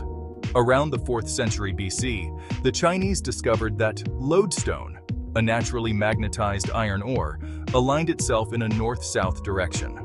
This discovery led to the creation of the first compasses, known as south pointers. These early compasses were rudimentary, often consisting of a lodestone spoon resting on a bronze plate. The spoon's handle, attracted to magnetic north, would point south. While not yet used for navigation, these early compasses found applications in geomancy, a practice of divination and arrangement of spaces. Geomancers believed that aligning structures with the cardinal directions brought good fortune and harmony. The use of compasses for navigation emerged later, likely around the 11th century AD. Chinese texts from this period describe mariners using compasses to maintain course at sea, even in cloudy or stormy weather. This innovation had profound implications for maritime trade and exploration. The compass allowed ships to venture further from the coast with greater confidence, opening up new sea routes and connecting distant lands. The development of the compass for maritime navigation was a gradual process. Early Chinese mariners likely relied on a combination of celestial navigation, landmarks, and the compass. However, as compass technology improved and seafaring knowledge expanded, it became an indispensable tool for navigation. One significant improvement was the introduction of the dry compass. Unlike earlier lodestone spoons, the dry compass used a needle attached to a pivot point. This design allowed for smoother movement and greater accuracy in determining direction. The compass's housing also evolved, often featuring a wind rose with markings for the cardinal and intercardinal directions. The compass's impact on Chinese maritime trade was significant. It facilitated the growth of coastal trade routes and enabled voyages to Southeast Asia, India, and even the east coast of Africa. The compass empowered Chinese explorers like Zheng He, who led 7 grand voyages in the early 15th century, showcasing the Ming dynasty's maritime prowess. The compass, a testament to human ingenuity, did not remain confined to China. Through trade and cultural exchange, knowledge of this revolutionary instrument spread westward, first reaching the Islamic world and then Europe. Arab traders, with their extensive maritime networks, played a crucial role in transmitting the compass to the West. Islamic scholars and navigators embraced the compass, recognizing its immense value for navigation. They made significant contributions to compass technology, developing more sophisticated designs and incorporating it into astronomical instruments. The astrolabe, a device used to determine latitude, often included a compass for accurate orientation. By the 12th century, the compass had reached Europe, likely through contact with Arab traders in the Mediterranean. European mariners quickly recognized its potential, and the compass became an essential tool for their voyages. It facilitated the growth of European maritime trade and paved the way for the age of exploration. The Renaissance, a period of great intellectual and cultural ferment, witnessed significant advancements in compass technology. European instrument makers, driven by the demands of exploration and navigation, refined the compass's design and improved its accuracy. One notable innovation was the development of the gimbaled compass. This design suspended the compass card within 2 concentric rings, allowing it to remain level even on a rocking ship. This advancement greatly enhanced the compass's reliability and accuracy, particularly in rough seas. Another significant development was the creation of more accurate compass roses. These circular cards, often elaborately decorated, featured markings for a greater number of compass points, allowing for finer directional readings. The improved compass rose, coupled with advancements in cartography, enabled navigators to chart more precise courses and create more accurate maps. Section 5. The Age of Exploration. Sailing beyond the horizon. The compass, with its ability to guide mariners across vast oceans, played a pivotal role in the age of exploration. This period, spanning the late 15th to the 17th century, witnessed unprecedented voyages of discovery, driven by a thirst for knowledge, wealth, and new trade routes. European explorers, equipped with compasses and other navigational instruments, ventured into uncharted waters, forever changing the world's perception of geography and interconnectedness. Christopher Columbus, Vasco da Gama, Ferdinand Magellan, and countless other explorers relied on the compass to navigate the globe, discovering new lands and connecting distant continents. The compass's role in the age of exploration cannot be overstated. It enabled explorers to sail beyond the sight of land, navigate by the stars, and return home safely, even after months or years at sea. The compass, in essence, bridged the gap between the known and the unknown, facilitating the expansion of European empires and the exchange of goods, ideas, and cultures. Section 6. Modern marvels, the compass evolves. While the basic principles of the compass remain unchanged, modern technology has led to significant advancements in its design and functionality. Today's compasses are more accurate, compact, and versatile than their historical counterparts.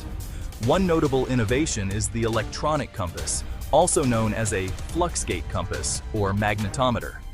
Instead of relying on a magnetized needle, electronic compasses use sensors to detect Earth's magnetic field, providing digital readings of direction. These compasses are highly accurate, immune to magnetic interference, and easily integrated into electronic devices. Another significant development is the integration of compasses into Global Positioning System, GPS devices. GPS receivers determine location using satellite signals, while the compass provides directional information, enhancing navigation capabilities. These integrated systems are now commonplace in smartphones, cars, and other devices, making navigation more accessible and convenient than ever before. Section 7. Applications beyond exploration. The compass in our daily lives. The compass, once a tool primarily used for exploration and navigation, now finds applications in various aspects of our daily lives. Its ability to determine direction remains invaluable in countless fields, from surveying and construction to aviation and hiking. Surveyors use compasses to establish property boundaries, create maps, and determine the direction of roads and other infrastructure. Construction workers rely on compasses to ensure buildings are properly aligned and oriented. In aviation, compasses serve as backup navigational instruments, providing direction in case of electronic system failures. Hikers, campers, and other outdoor enthusiasts rely on compasses to navigate trails, avoid getting lost, and find their way back to safety. Compasses are also used in orienteering, a competitive sport that combines navigation and racing. Participants use compasses and maps to navigate through unfamiliar terrain, testing their navigational skills and decision-making abilities. Section 8. The Enduring Legacy, a tool of discovery and progress. The compass, a testament to human ingenuity and our innate desire to explore, has left an indelible mark on history and continues to shape our world today. From its humble beginnings in ancient China to its sophisticated modern incarnations, the compass has been an indispensable tool for navigation, exploration, and discovery. It empowered ancient mariners to venture beyond the sight of land, fueled the age of exploration, and continues to guide us in our daily lives. The compass has connected distant lands, facilitated trade and cultural exchange, and expanded our understanding of the planet we call home. More than just a navigational instrument, the compass symbolizes the human spirit of curiosity, our unwavering determination to push boundaries, and our endless quest to explore the unknown. It embodies the power of innovation to transform our world and shape the course of history.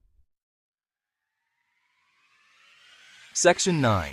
Conclusion: The compass and the future of exploration.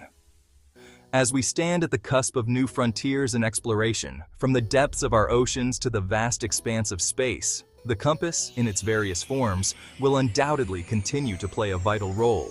While its design and applications may evolve, its fundamental purpose, to guide us towards new horizons, remains unchanged.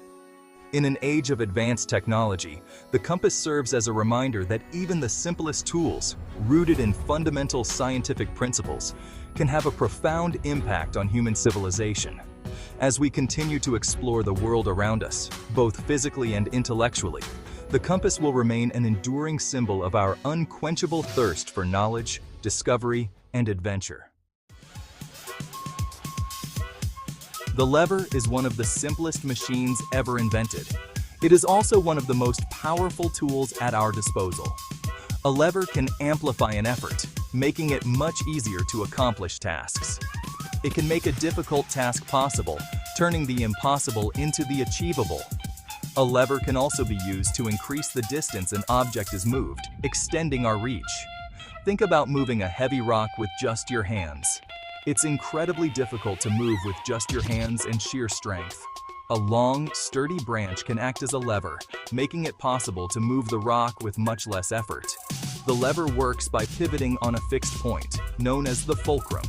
This point is called the fulcrum, and it is crucial for the lever's function. When you apply force to one end of the lever, it creates a larger force at the other end, making the task easier. This is called mechanical advantage, a fundamental principle in physics. The longer the lever, the greater the mechanical advantage. Levers are everywhere around us. We use them every day, often without even realizing it. Scissors, pliers, and even a simple door hinge are all examples of levers in action. The lever has been an essential tool for humans for thousands of years, aiding in construction and daily tasks. It has shaped our world in countless ways, proving the power of simplicity.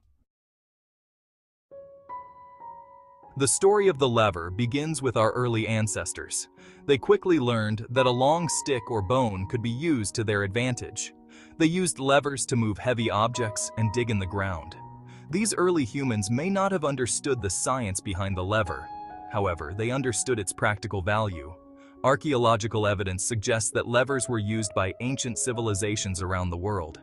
In Mesopotamia, levers were used in irrigation systems to lift water for crops. The Egyptians used levers to move massive stones during the construction of the pyramids.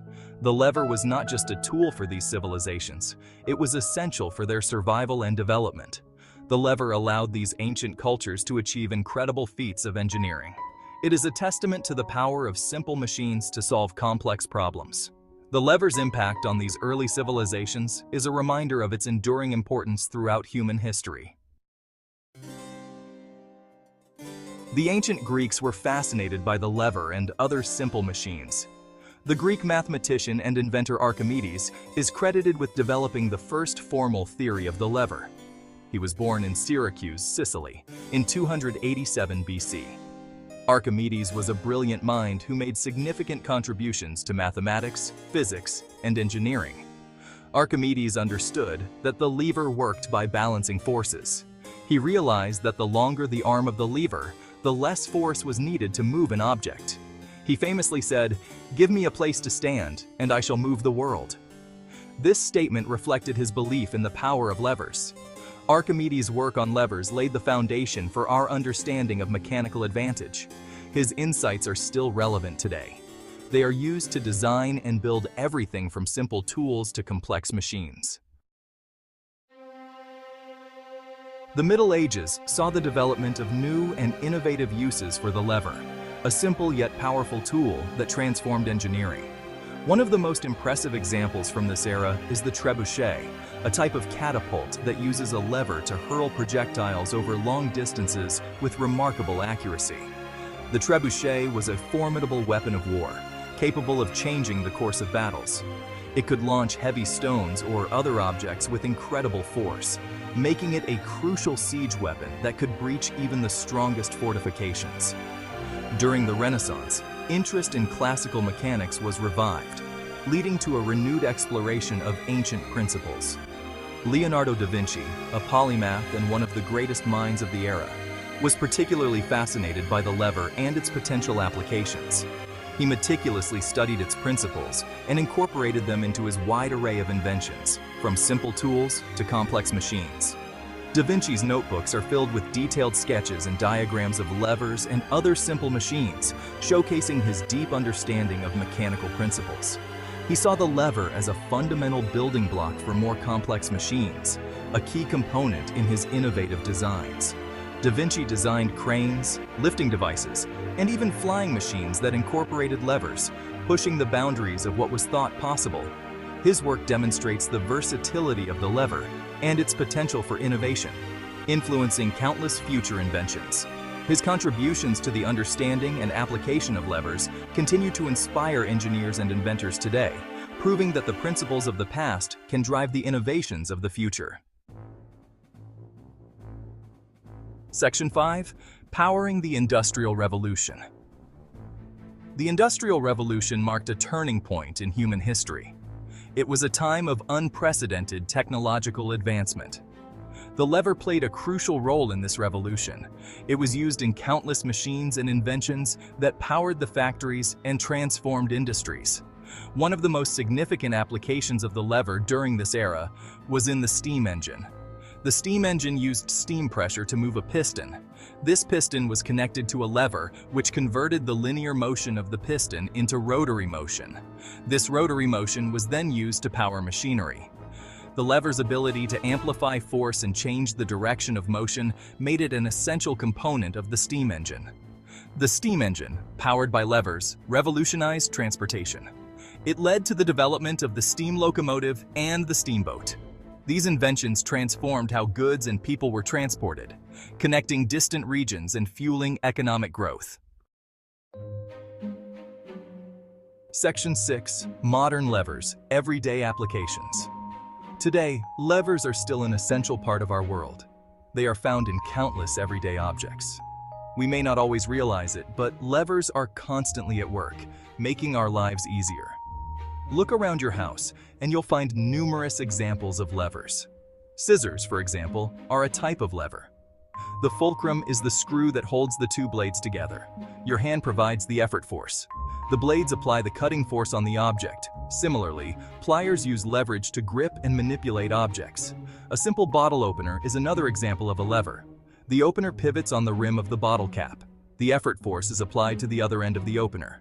The lever multiplies the force, making it easy to pry off the cap. Even a light switch is a type of lever, using a simple mechanism to open and close an electrical circuit. Section 7. Levers in construction and heavy machinery. Levers are essential in construction and heavy machinery, playing a crucial role in the functionality and efficiency of these powerful tools. Cranes, for instance, use a sophisticated system of levers and pulleys to lift and move heavy loads with precision and ease.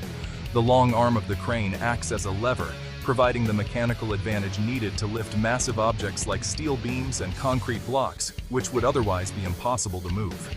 Excavators, bulldozers, and other earth-moving machines also rely heavily on levers for their operation, enabling them to perform tasks that require immense power. These machines use hydraulic cylinders to power the levers, converting hydraulic energy into mechanical force. This allows them to exert tremendous force, making it possible to dig, lift, and move large quantities of earth and rock efficiently and effectively. Without the use of levers, these machines would be far less effective and efficient, significantly slowing down construction processes. The integration of levers in these heavy machines has revolutionized the construction industry, leading to advancements in building techniques and project execution. It has made it possible to construct taller buildings, longer bridges, and more extensive infrastructure projects, pushing the boundaries of what we can achieve. The lever continues to be a vital tool for engineers and construction workers as they shape the world around us, driving innovation and progress in the construction industry. Section 8. The enduring legacy of the lever. The lever, a simple machine with ancient origins, has left an indelible mark on human civilization. From the pyramids of Egypt to the skyscrapers of today, the lever has played a vital role in shaping our world. Its ability to amplify force, change the direction of motion, and provide mechanical advantage has made it an indispensable tool for millennia. The lever's impact extends beyond its practical applications. It has also shaped our understanding of the physical world. Archimedes' groundbreaking work on levers laid the foundation for the study of mechanics. His insights continue to inspire engineers and scientists today. The lever's simplicity is perhaps its greatest strength. It is a tool that can be understood and utilized by people of all cultures and backgrounds. Its elegance and effectiveness have ensured its enduring relevance throughout human history. Section 9. A timeless tool for a changing world. As we look to the future, the lever will undoubtedly continue to play a crucial role in technological advancements. As we explore new frontiers in robotics, nanotechnology, and space exploration, the lever's principles will continue to guide our designs and innovations. The lever's ability to provide mechanical advantage in a simple and reliable way makes it an ideal component for a wide range of applications. The lever's story is a testament to the power of human ingenuity. It is a reminder that even the simplest tools can have a profound impact on our world. As we face new challenges in the 21st century, the lever will continue to be an essential tool for solving problems and building a better future. Today we're diving into the fascinating world of a seemingly simple machine that has revolutionized the way we build and move things. The pulley. This device, often overlooked in its simplicity, has a rich history and a profound impact on our daily lives. From ancient civilizations to modern engineering marvels, the pulley has been a silent hero in the background, making the impossible possible. Don't let its simplicity fool you. This unassuming device has been a cornerstone of engineering and construction for millennia. Imagine the ancient builders thousands of years ago staring at massive stones and wondering how to lift them. The pulley was their answer. It transformed the way they approached construction, allowing them to build structures that still stand today. At its core, a pulley is just a wheel with a groove that holds a rope or cable. This basic design might seem trivial, but it's the foundation of countless innovations. The groove in the wheel ensures that the rope stays in place, allowing for smooth and controlled movement. This simple mechanism can be found in various forms, from the basic single-fixed pulley to complex systems involving multiple pulleys.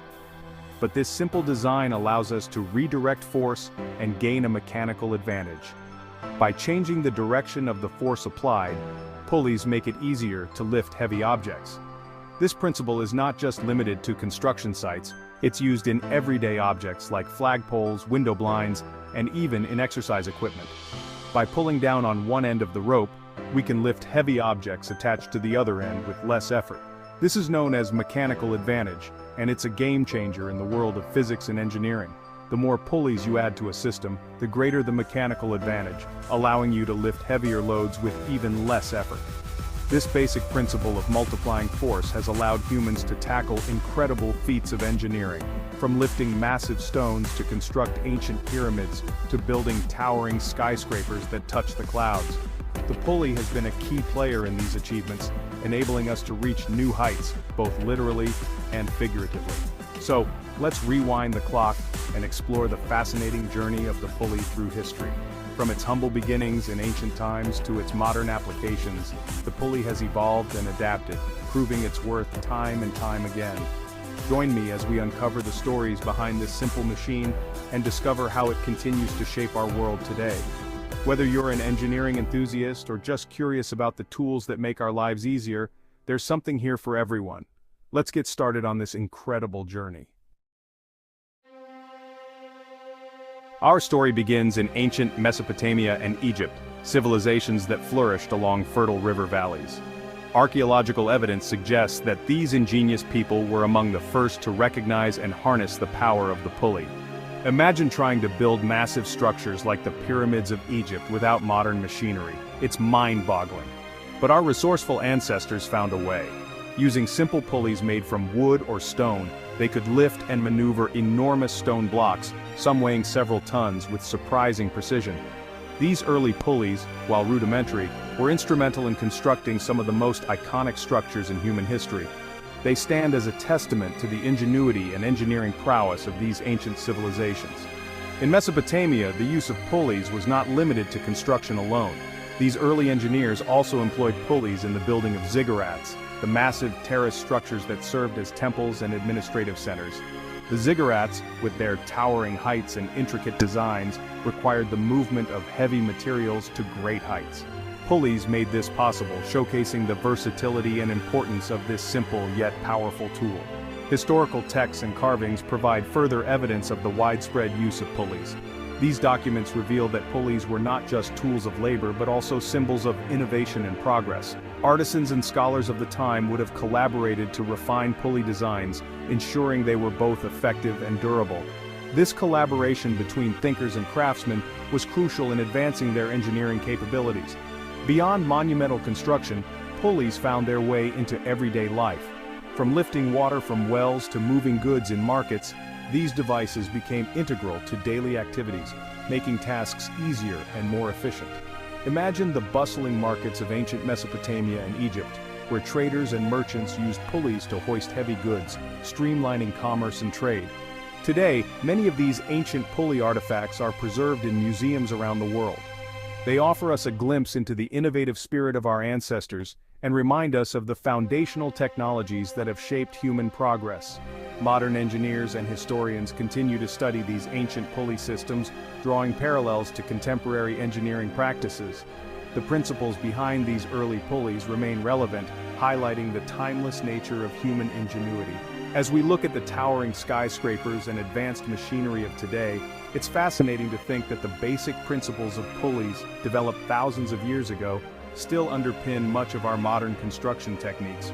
The legacy of pulleys in ancient Mesopotamia and Egypt is a testament to the enduring power of human innovation. From the ziggurats and pyramids to the bustling markets, these simple devices have left an indelible mark on history. And as we continue to build and innovate, we carry forward the spirit of these ancient engineers, whose ingenuity laid the groundwork for the marvels of today and tomorrow. Fast forward to ancient Greece, where the brilliant mind of Archimedes further unlocked the potential of the pulley. In a time when the world was still discovering the principles of mechanics, Archimedes stood out as a beacon of innovation and intellect. His contributions to the field of physics and engineering were nothing short of revolutionary. A renowned mathematician, physicist, and inventor, Archimedes is credited with developing the concept of mechanical advantage. This concept is fundamental to understanding how machines can be used to amplify human effort. Archimedes' work laid the groundwork for many of the machines and tools we use today.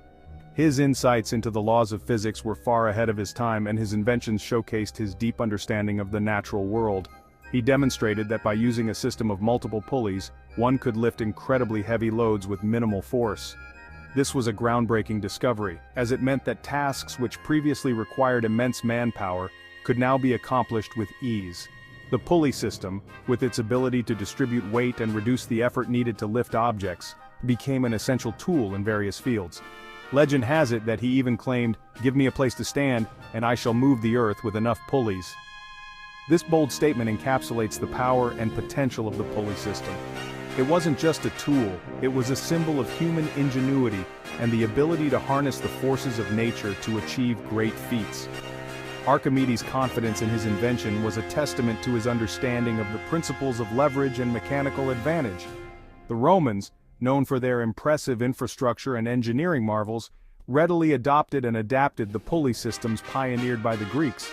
They recognized the value of this simple yet effective machine and integrated it into their construction projects. The use of pulleys allowed the Romans to build their iconic structures, such as aqueducts, temples, and amphitheaters, with greater efficiency and precision. They used them extensively in construction, mining, and even warfare, demonstrating the practical applications of this simple yet powerful machine. In construction, pulleys were used to lift heavy stones and materials to great heights, enabling the creation of towering structures. In mining, they facilitated the extraction of valuable resources from deep within the earth. In warfare, pulleys were employed in the operation of siege engines and other military devices, giving the Romans a strategic advantage on the battlefield. The legacy of Archimedes' pulley system is a testament to the enduring power of human innovation and the timeless quest to understand and manipulate the forces of nature. The medieval period witnessed further refinement of pulley systems, leading to the development of the ingenious block and tackle. This system combined multiple pulleys into blocks, significantly increasing the mechanical advantage and allowing for the lifting of even heavier loads.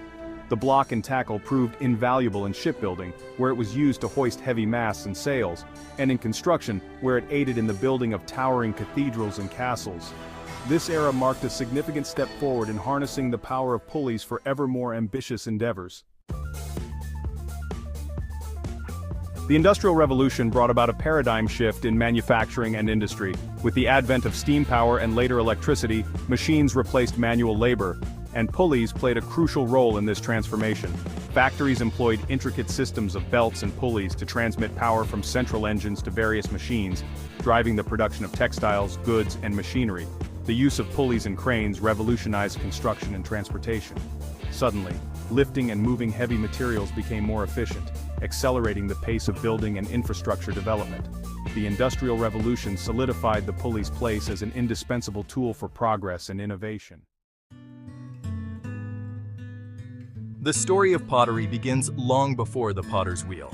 It is a tale that stretches back to the dawn of human creativity and ingenuity. Early humans discovered the malleable nature of clay, a material that could be easily shaped and molded when wet and hardened when dried or fired.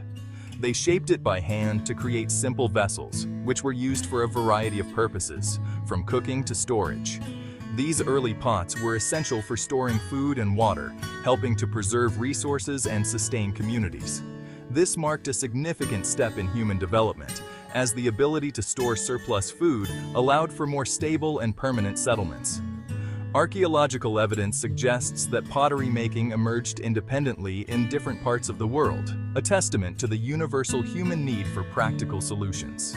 These regions included the Fertile Crescent, East Asia, and the Americas, each developing their own unique styles and techniques.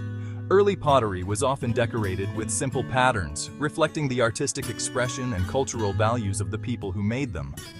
These decorations were created by pressing shells, tools, or even fingernails into the clay, adding a personal touch to each piece. These early attempts at pottery, while rudimentary, demonstrate the ingenuity of early humans, who were constantly experimenting and innovating. They were constantly seeking ways to improve their lives and adapt to their environment, using pottery to solve everyday problems and enhance their quality of life. The development of pottery played a crucial role in the transition from a nomadic to a more settled way of life, providing the means to store and protect food supplies. This paved the way for the development of agriculture and the rise of civilizations, as stable food supplies allowed for population growth and the establishment of complex societies. The invention of the potter's wheel marked a significant turning point in the history of pottery, transforming the craft in ways that were previously unimaginable.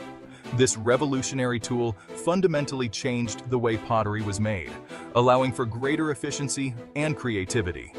With the wheel, potters could create more uniform and sophisticated vessels, achieving a level of precision that was difficult to attain by hand.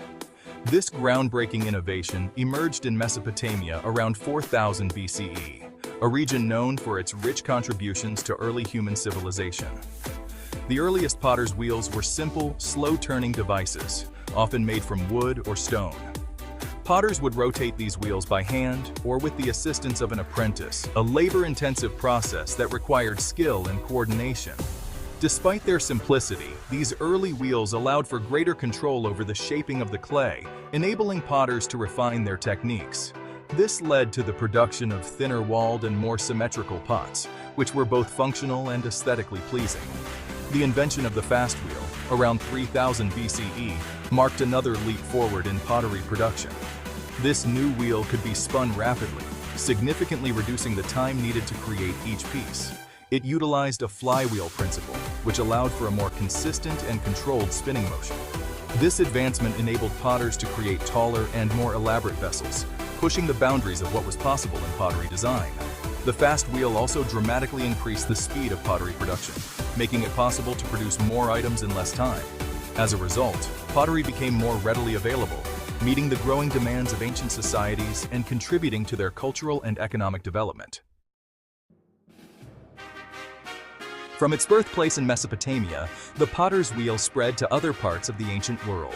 Trade routes and cultural exchange played a vital role in disseminating this transformative technology. The wheel reached Egypt around 3000 BCE. It arrived in the Indus Valley by 2000 BCE. As the potter's wheel journeyed across civilizations, it underwent adaptations and refinements.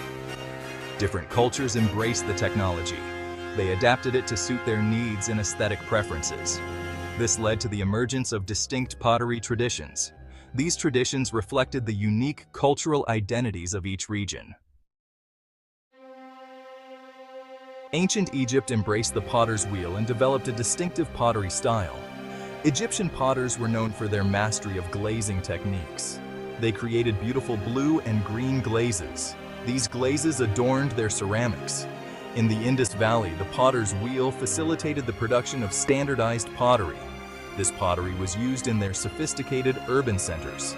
Indus Valley potters were known for their intricate painted designs. These designs often featured animals, plants, and geometric patterns.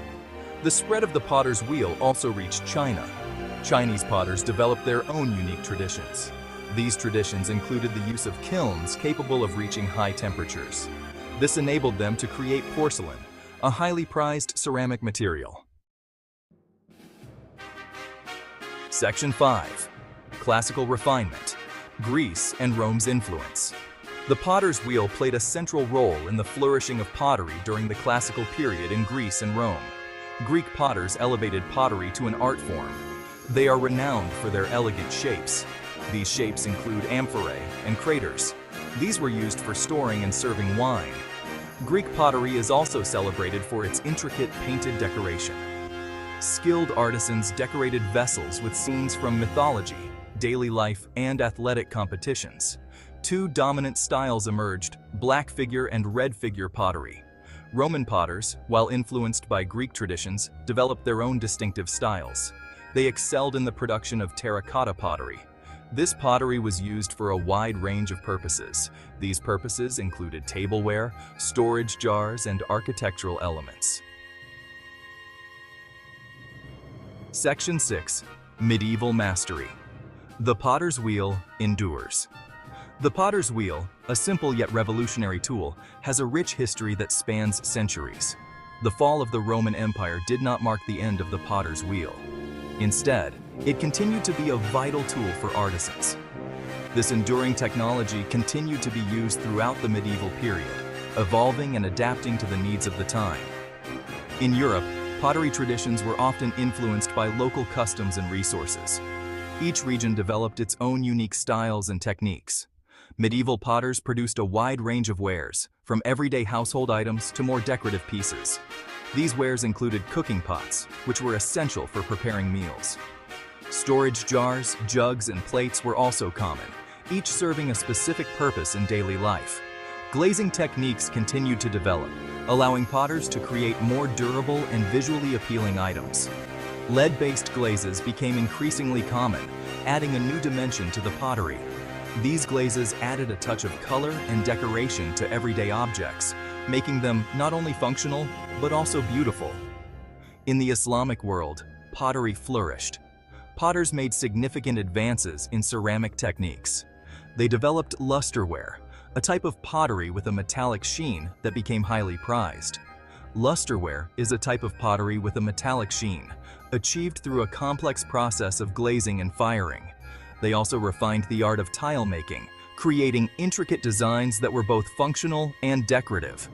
These tiles adorned mosques and palaces with intricate geometric and calligraphic designs, showcasing the skill and artistry of the potters. The potter's wheel, a symbol of continuity and innovation, remains a testament to the enduring legacy of these ancient artisans. Section 7. Industrial Revolution, Mechanization, and Mass Production. The Industrial Revolution brought about profound changes in pottery production. The invention of steam-powered machines and the rise of factories led to the mechanization of many aspects of the pottery industry. This resulted in the mass production of pottery. Pottery became more affordable and accessible to a wider population. Josiah Wedgwood, an English potter, was a key figure in the industrialization of pottery. He is credited with introducing new manufacturing techniques. He also pioneered the use of transfer printing. Transfer printing allowed for the mass production of decorated ceramics. Section 8. The Potter's Wheel today. Tradition meets innovation. The potter's wheel continues to be used today. It is used by both traditional artisans and contemporary ceramic artists. While mass production techniques dominate the industrial manufacture of ceramics, the potter's wheel remains an essential tool for those seeking to create unique, handcrafted pieces. Modern potters have access to a wide range of clays, glazes, and firing techniques. This allows for endless creative possibilities. The potter's wheel continues to be a source of fascination and inspiration. It is a testament to the enduring legacy of this ancient technology. Section 9. A Timeless Legacy. The enduring impact of the potter's wheel. The potter's wheel stands as a testament to human ingenuity and creativity. From its humble beginnings in ancient Mesopotamia to its continued use in the 21st century, this simple yet transformative invention has shaped civilizations and cultures across the globe. The potter's wheel is more than just a tool for making pottery. It represents the enduring human desire to create, innovate, and leave a lasting mark on the world. As we marvel at the beauty and diversity of pottery throughout history, we are reminded of the profound impact that a simple invention can have on the course of human civilization. The wheel, a seemingly simple invention, has had a profound impact on human civilization. Its origins can be traced back to ancient Mesopotamia, around 3500 BC. The Fertile Crescent of the Tigris and Euphrates rivers was a hotbed of innovation. It was here that the wheel first emerged, not for transportation, but for pottery. Before the wheel, pottery was a laborious process. Clay pots were shaped by hand, often taking significant time and effort. The invention of the potter's wheel revolutionized this ancient craft. A rotating platform powered by hand or foot allowed potters to create vessels with greater speed and precision. The wheel's impact on pottery production was immediate and transformative. The potter's wheel not only increased the efficiency of pottery production, but also led to the creation of new and innovative designs. With the ability to spin clay rapidly, potters could experiment with different shapes and forms. This led to the development of more elaborate and aesthetically pleasing pottery, reflecting the artistic sensibilities of the time. The invention of the wheel for pottery was a testament to human ingenuity. It demonstrated early humans' ability to observe, experiment, and create tools to improve their lives. Little did they know that this simple invention would lay the foundation for a technological revolution that would shape the course of human history. The transition of the wheel from pottery to transportation was a pivotal moment in human history. This transformation marked the beginning of a new era, where human ingenuity and the quest for efficiency led to groundbreaking advancements. While the exact timeline remains unclear, it's believed to have occurred around 3500 to 3200 BC, not long after its initial invention. This period was a hotbed of innovation, with early humans constantly seeking ways to improve their daily lives. This innovation marked a significant leap forward in human understanding of mechanics and engineering. The wheel's application in transportation showcased the early engineers' ability to adapt and repurpose existing technologies for new uses. Early wheels were simple in design, consisting of solid wooden discs connected to an axle. These rudimentary wheels were the foundation upon which more complex and efficient designs would later be built. These wheels were heavy and prone to breakage, but offered a significant advantage over dragging or carrying heavy loads. Despite their limitations, they represented a monumental step forward in the evolution of transportation. The invention of the sled, a precursor to wheeled vehicles, had already eased the burden of transportation. Sleds allowed for the movement of goods across rough terrains, but they were still limited by friction and the effort required to pull them. However, the wheel offered a far more efficient solution, reducing friction and allowing for the movement of heavier loads over longer distances. This efficiency was a game changer, enabling societies to transport goods with much less effort. The earliest wheeled vehicles were likely used for transporting agricultural goods, pottery, and other essential items. These vehicles became indispensable tools for farmers and traders, facilitating the growth of local economies.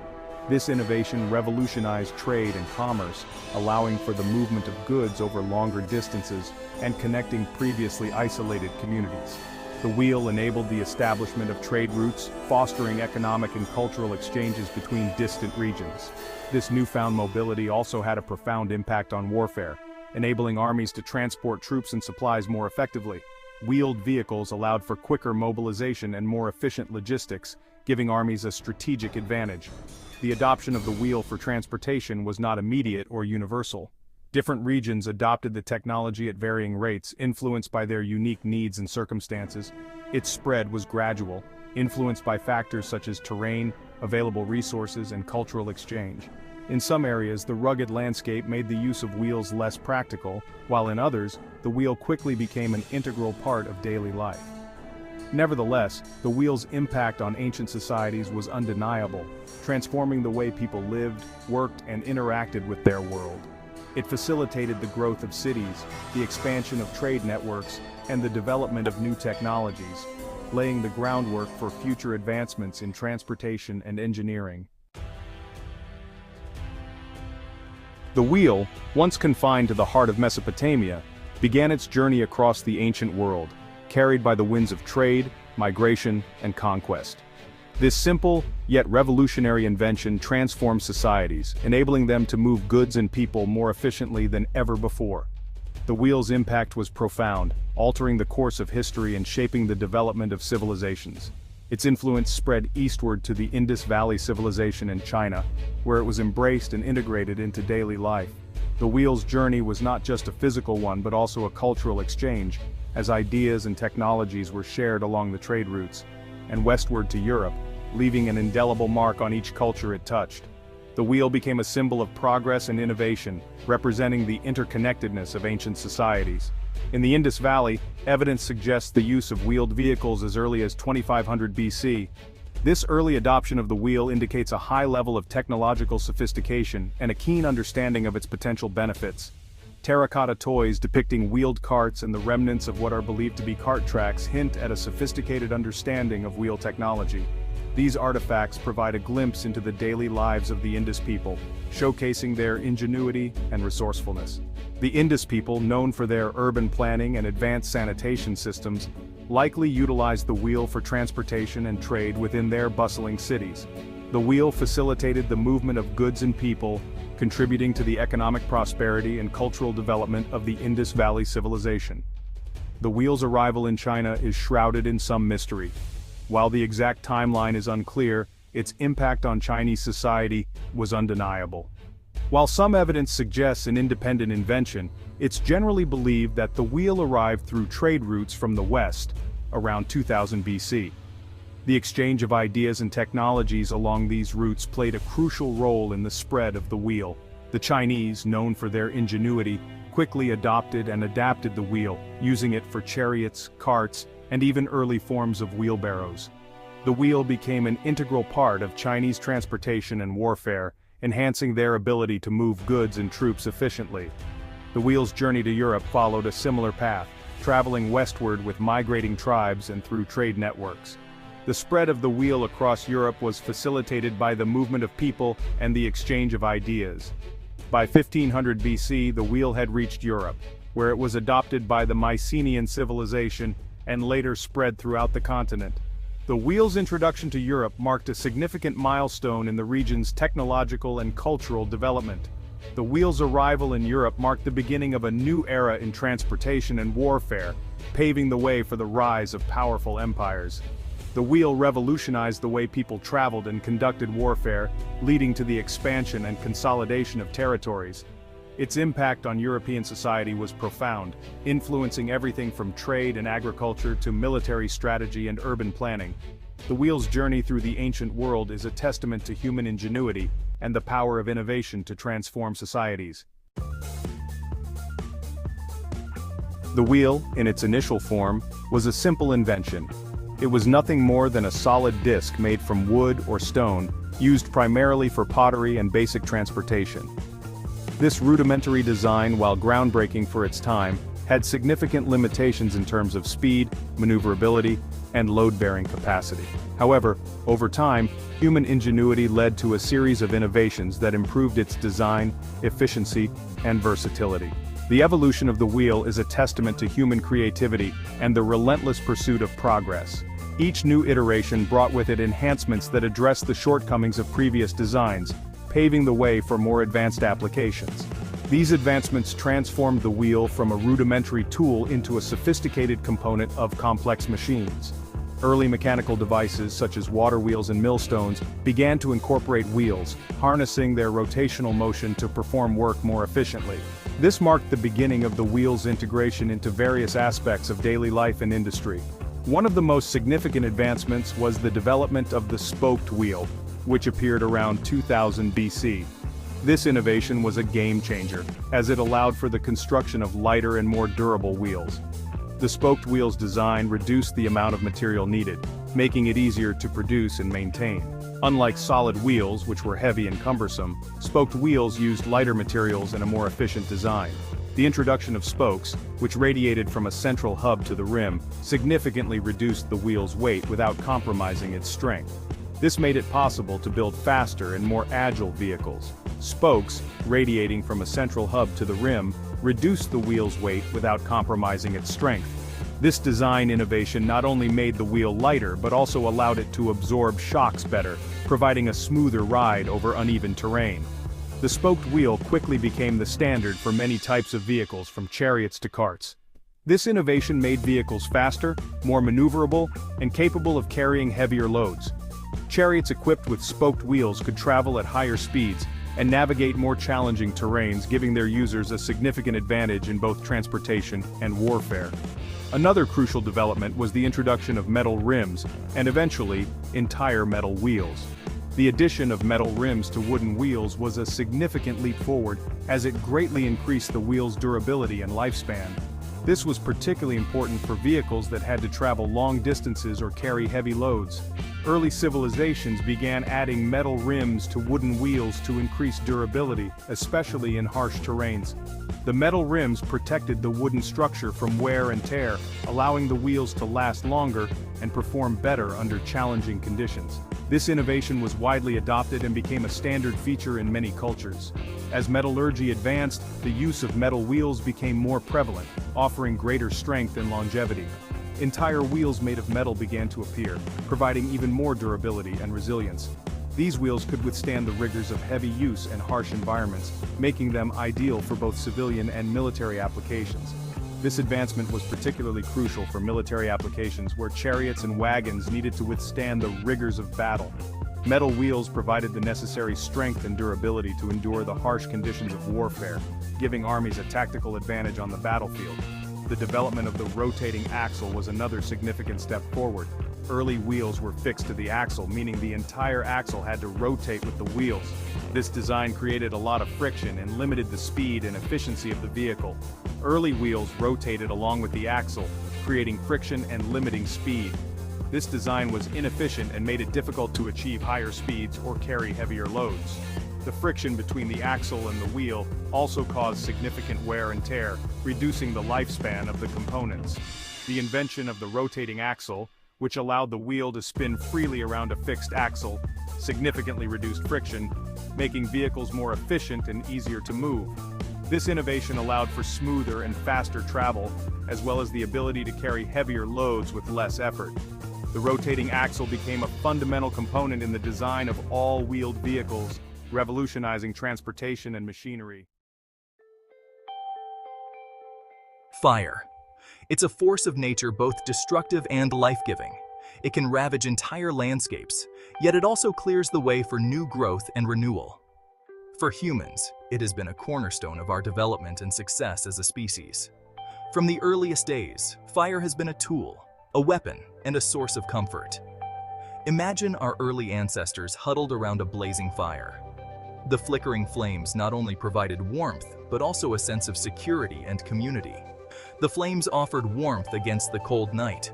In the harshest climates, fire was a lifeline, a beacon of hope in the freezing darkness.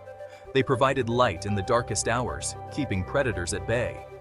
The glow of the fire extended the day, allowing for more time to socialize, plan, and create. This element, so powerful and primal, changed everything.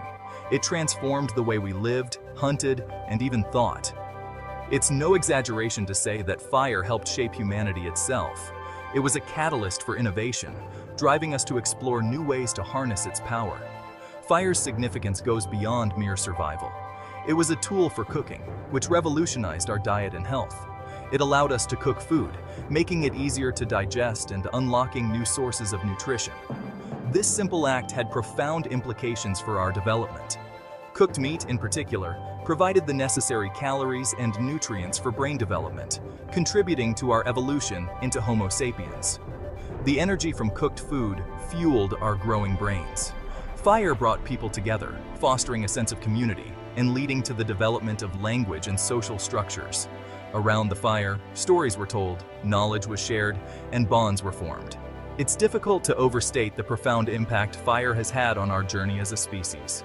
From the dawn of time to the modern era, fire has been a constant companion, shaping our world and our destiny. Millions of years ago, our ancestors, Homo erectus, lived in a world where fire was a force to be reckoned with, not controlled.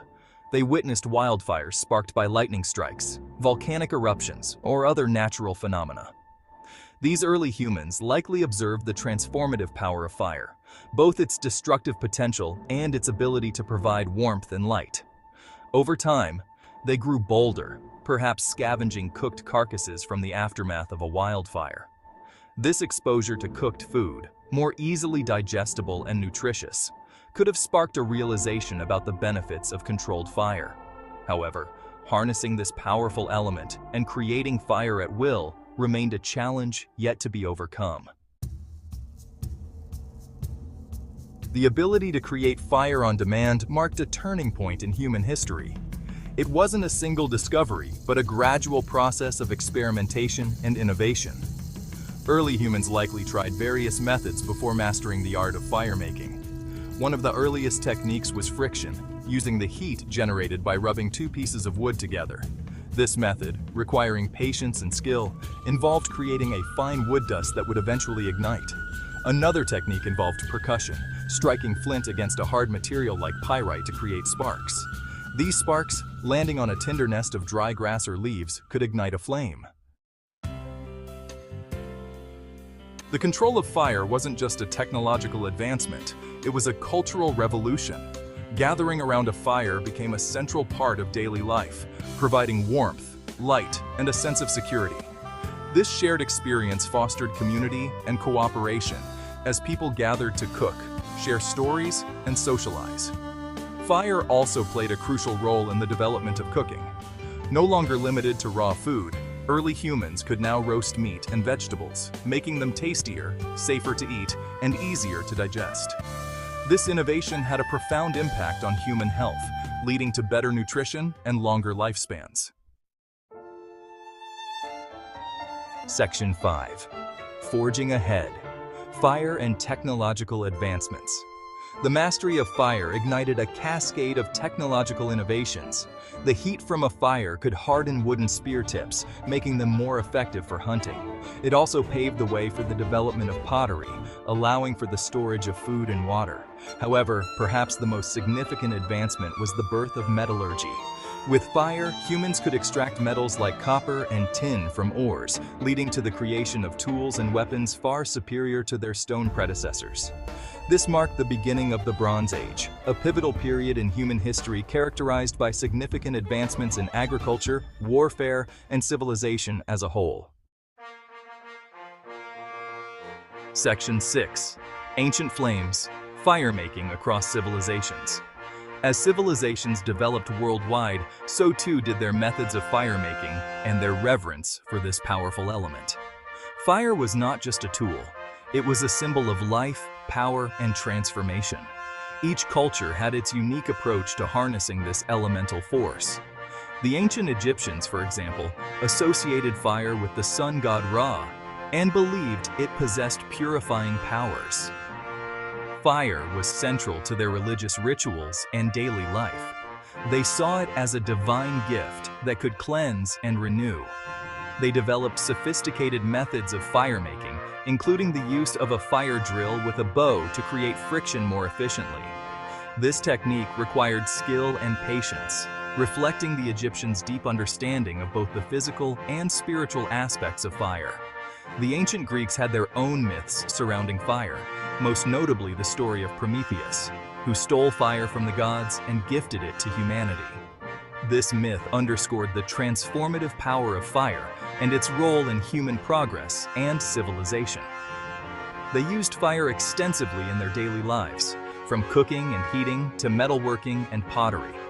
Fire was integral to their technological advancements and artistic expressions, shaping their culture in profound ways. The Romans, known for their engineering prowess, developed advanced methods of fire starting, including the use of flint and steel, a technique that would remain prevalent for centuries. Their innovations in firemaking were crucial for their construction projects, military campaigns, and daily domestic activities. Fire was a cornerstone of Roman engineering and daily life, symbolizing both their ingenuity and their ability to harness natural forces for human benefit. Section 7. Striking innovations, from flint to modern lighters. The journey of firemaking has been a fascinating one, evolving from the rudimentary methods of our ancestors to the sophisticated tools we use today. The quest to make fire more easily continued throughout history. Early humans relied on striking flint against steel to create sparks, a method that required skill and patience. Over time, various cultures developed unique techniques to harness fire.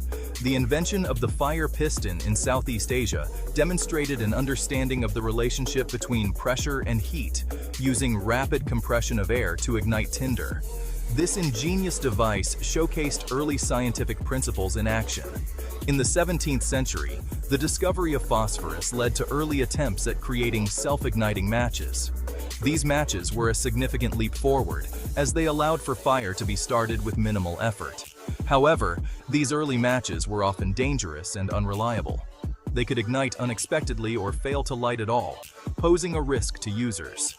The quest for a safer and more reliable fire-starting method continued. It wasn't until the 19th century that the development of friction matches, using chemical compounds that ignited when struck against a rough surface, provided a safe and convenient way to create fire on demand. These matches became widely used and revolutionized daily life. The invention of the lighter, utilizing a sparking mechanism and a flammable fluid, further revolutionized firemaking, making it portable and accessible to all.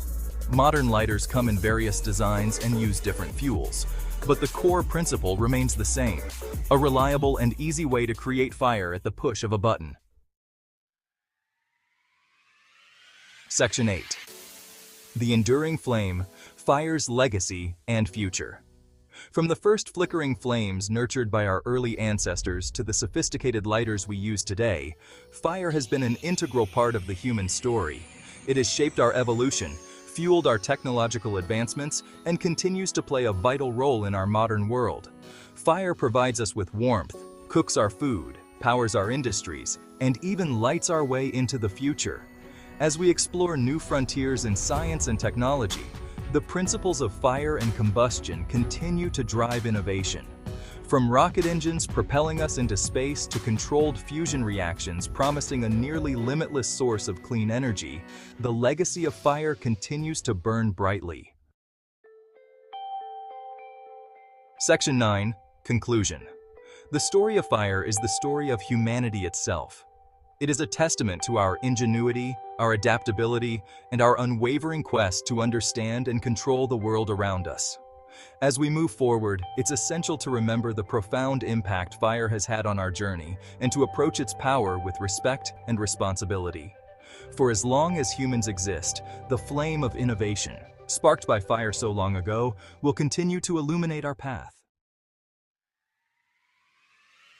Imagine a world without computers. A world where every calculation, every piece of information, and every communication had to be done manually.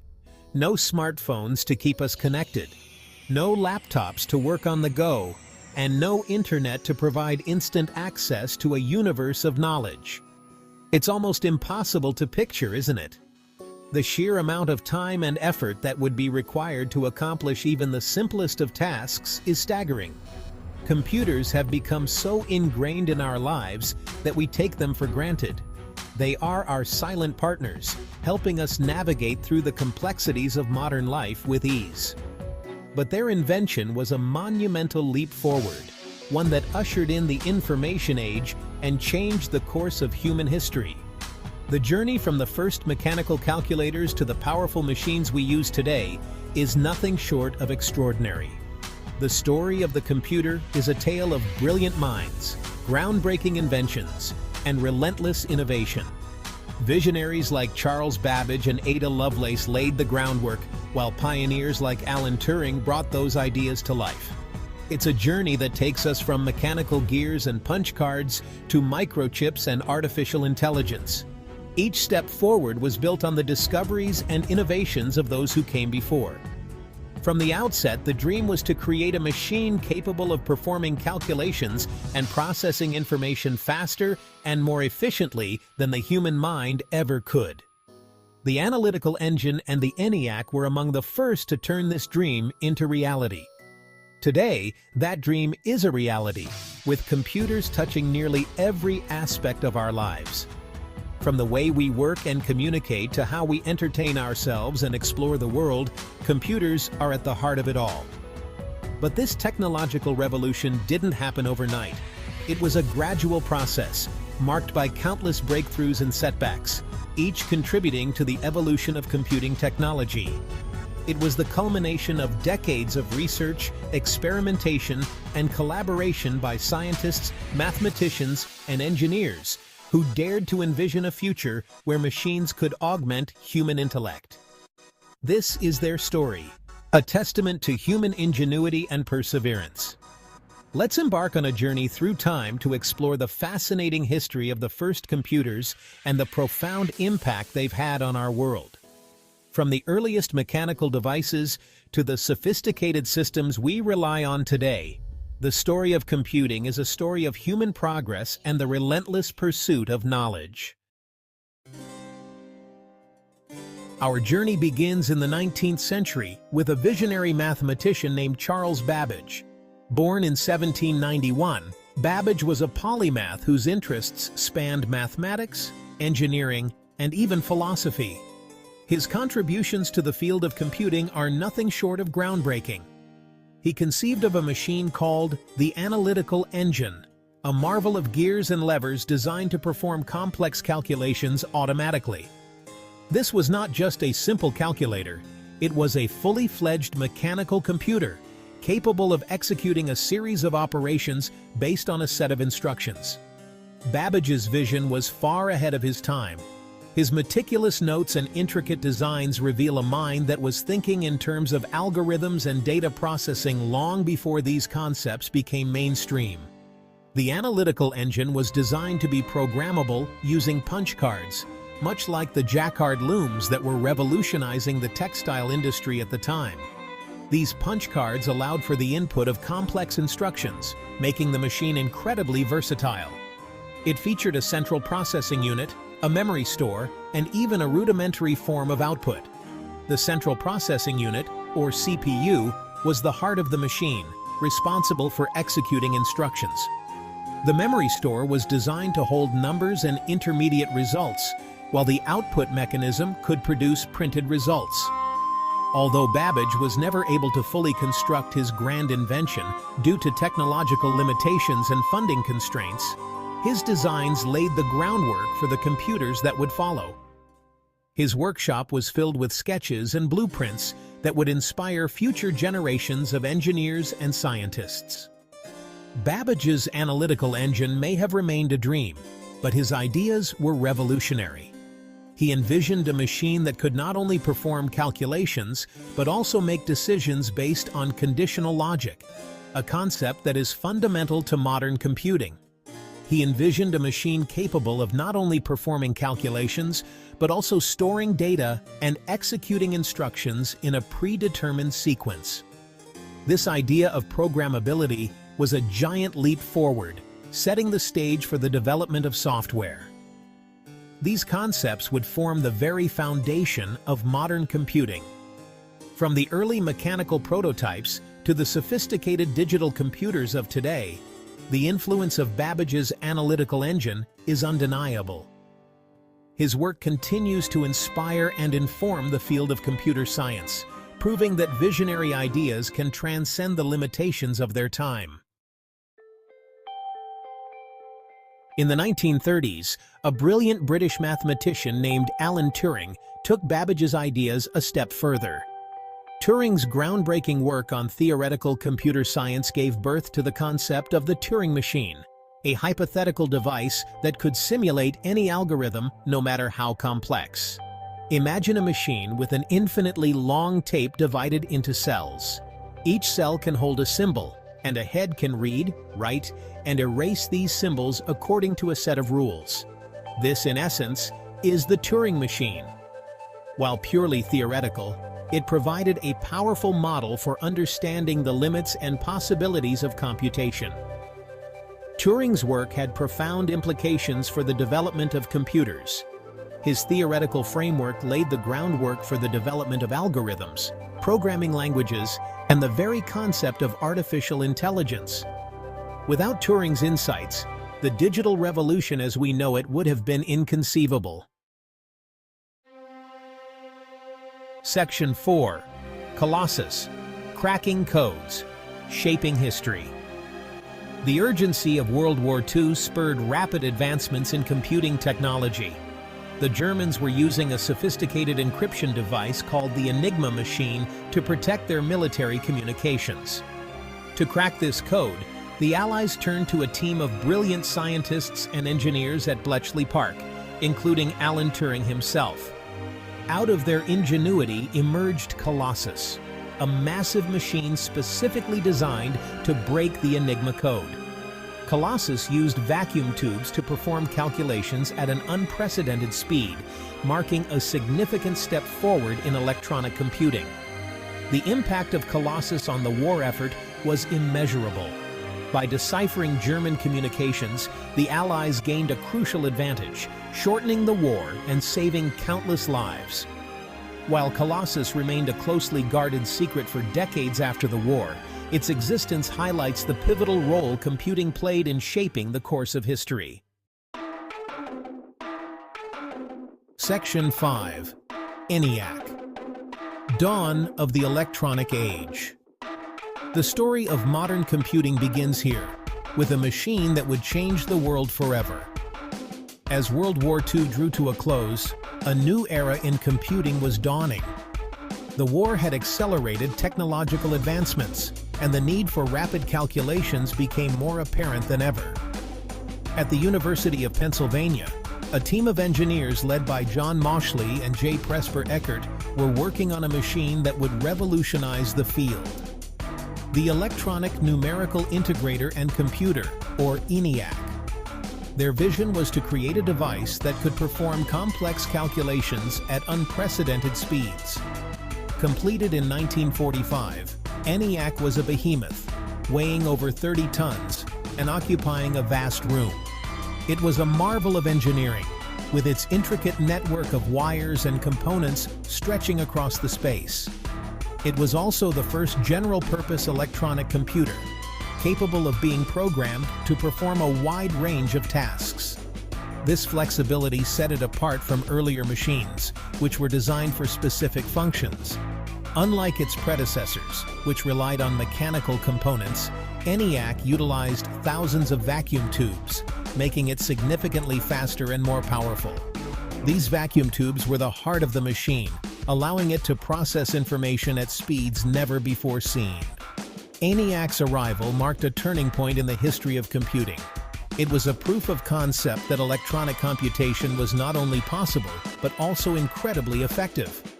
It demonstrated the immense potential of electronic computation and paved the way for the development of smaller, more affordable computers that would eventually make their way into businesses, universities, and even homes. The legacy of ENIAC is seen in every modern device we use today, from personal computers to smartphones, all tracing their roots back to this groundbreaking invention. The dawn of the electronic age was not just a technological revolution. It was a transformation of society. The ability to process information quickly and efficiently has reshaped industries, education, and our daily lives. ENIAC was the catalyst that set this incredible journey in motion, and its impact continues to resonate in the digital world we live in today. Time.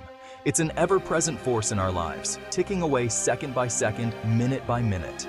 It's the one thing we all have in common, regardless of who we are or where we come from. Time is the great equalizer. It marches forward, relentless and unforgiving. Or does it? We often feel like time is slipping through our fingers. But what if we could change that? What if we could control time?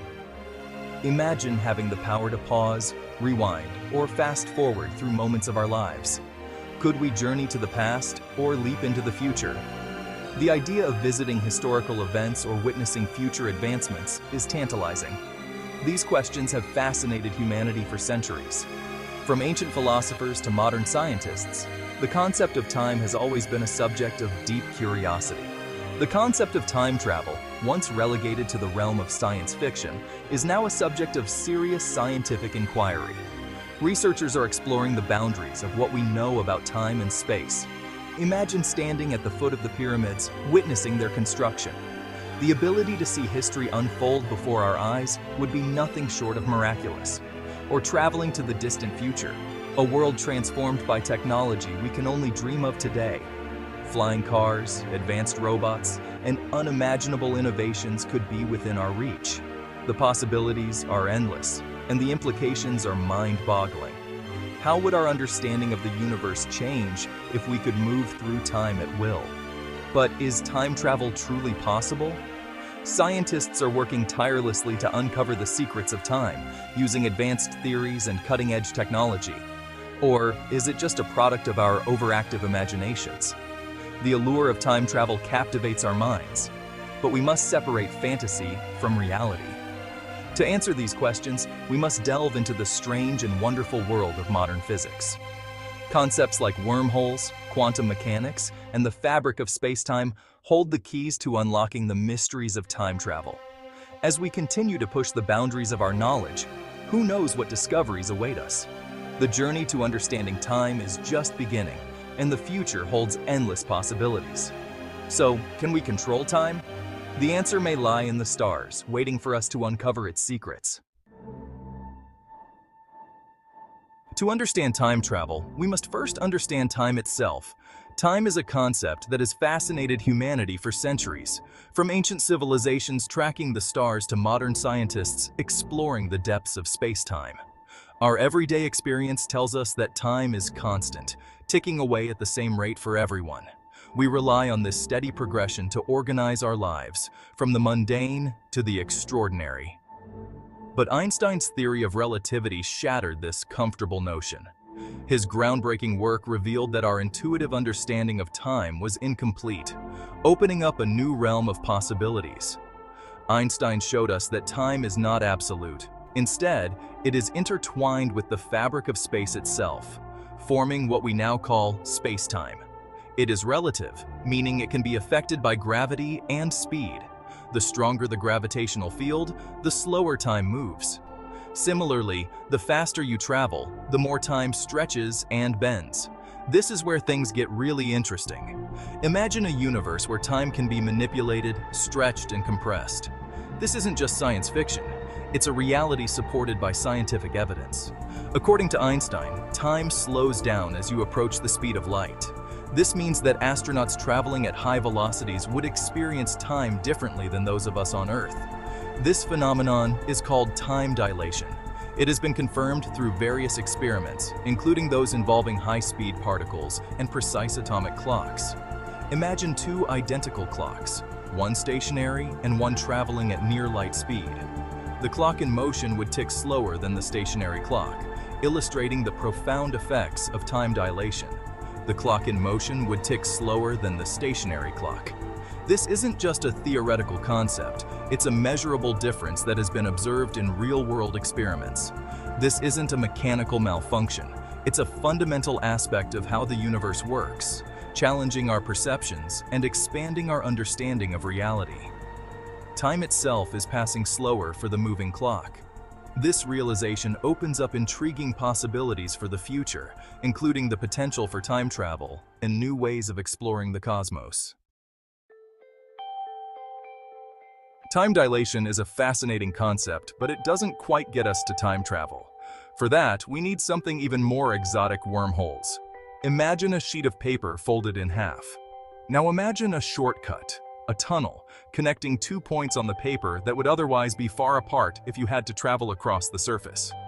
That's a wormhole, a theoretical shortcut through space-time. In theory, a wormhole could connect 2 different points in time as well as space. Step through one end, and you might emerge in the distant past or the far future. The concept of time travel is exciting, but it also comes with a Pandora's box of potential problems. The allure of visiting different eras, witnessing historical events firsthand, or even altering moments in our own lives is undeniably fascinating. However, the implications of such actions are far-reaching and complex. Tampering with the past could have unintended consequences, creating ripples that alter the present and future. These changes might seem minor at first, but they can escalate into significant shifts in the timeline. Imagine changing a small event in the past, like moving a stone, which then causes a chain reaction leading to major historical events being altered. This brings us to the realm of time travel paradoxes. These paradoxes are scenarios that defy logical consistency and challenge our understanding of cause and effect. Scientists and philosophers have long debated the implications of these paradoxes, trying to unravel the mysteries they present. One of the most famous is the grandfather paradox. This paradox poses a significant challenge to the concept of time travel and raises questions about the nature of existence and causality. Imagine traveling back in time and accidentally killing your own grandfather before your parent was even born. This action would create a contradiction because, without your grandfather, your parent would never have been born, and consequently, you would never have existed. Without your grandfather, you would never have existed. This creates a loop of logical inconsistency, as your very existence hinges on the survival of your grandfather. But if you never existed, how could you have gone back in time to kill him in the first place? This paradox illustrates the potential dangers and complexities of altering the past. Such paradoxes highlight the mind-bending complexities of time travel and the potential for logical inconsistencies if we could indeed alter the past. The very fabric of reality could be at risk, leading to unpredictable and possibly catastrophic outcomes. As we continue to explore the possibilities of time travel, it is crucial to consider these paradoxes and the profound impact they could have on our understanding of time and existence. The grandfather paradox isn't just a fun thought experiment. It cuts to the heart of causality, the relationship between cause and effect. If you could change the past, wouldn't that undermine the very foundation of how the universe operates? Some physicists believe that paradoxes like this prove time travel to the past is impossible. Others suggest that time travel might be possible, but with limitations. Perhaps the past is fixed, unchangeable. Or maybe any changes we make in the past create a new branching timeline, leaving our original timeline intact. Section 6. The Bootstrap Paradox. Where did it begin?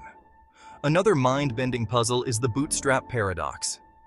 Imagine you find a music sheet in your attic, a beautiful melody you've never heard before. You learn to play it and become famous, the music attributed to you. Years later, you travel back in time and leave the sheet music at your younger self's doorstep. Your younger self then learns the music, becomes famous, and the cycle repeats. The question is, where did the music originate? Who composed it if it was sent back in time by its supposed creator? The bootstrap paradox highlights the potential for circular causality in time travel, where cause and effect become intertwined. Section 7. Time Travel in Popular Culture. From H.G. Wells to Back to the Future. The concept of time travel has captivated our imaginations for centuries. It's a staple of literature, film, and television, from H.G. Wells' groundbreaking novel The Time Machine to the iconic film franchise Back to the Future. These stories explore the possibilities and consequences of time travel, often with a healthy dose of humor and adventure. They reflect our deep-seated fascination with the past, the future, and the nature of time itself. Section 8. The Allure of Time Travel. Exploring the what-ifs. The enduring popularity of time travel stories speaks to a fundamental human desire, the yearning to explore the what-ifs of our lives. What if we could go back and undo a mistake? What if we could glimpse into the future? Time travel offers a tantalizing escape from the linear constraints of time. It allows us to imagine boundless possibilities and confront our fears and regrets. And even if it remains purely in the realm of fiction, the exploration of time travel continues to challenge our understanding of the universe and our place within it. Section 9. The Unanswered Questions of Time Travel. Will we ever know? So, can we travel through time? The answer for now remains a mystery. The laws of physics as we understand them present both possibilities and seemingly insurmountable obstacles. Perhaps future generations, armed with a deeper understanding of the cosmos, will unlock the secrets of time travel. Until then, it remains one of the most tantalizing and enduring mysteries of our universe.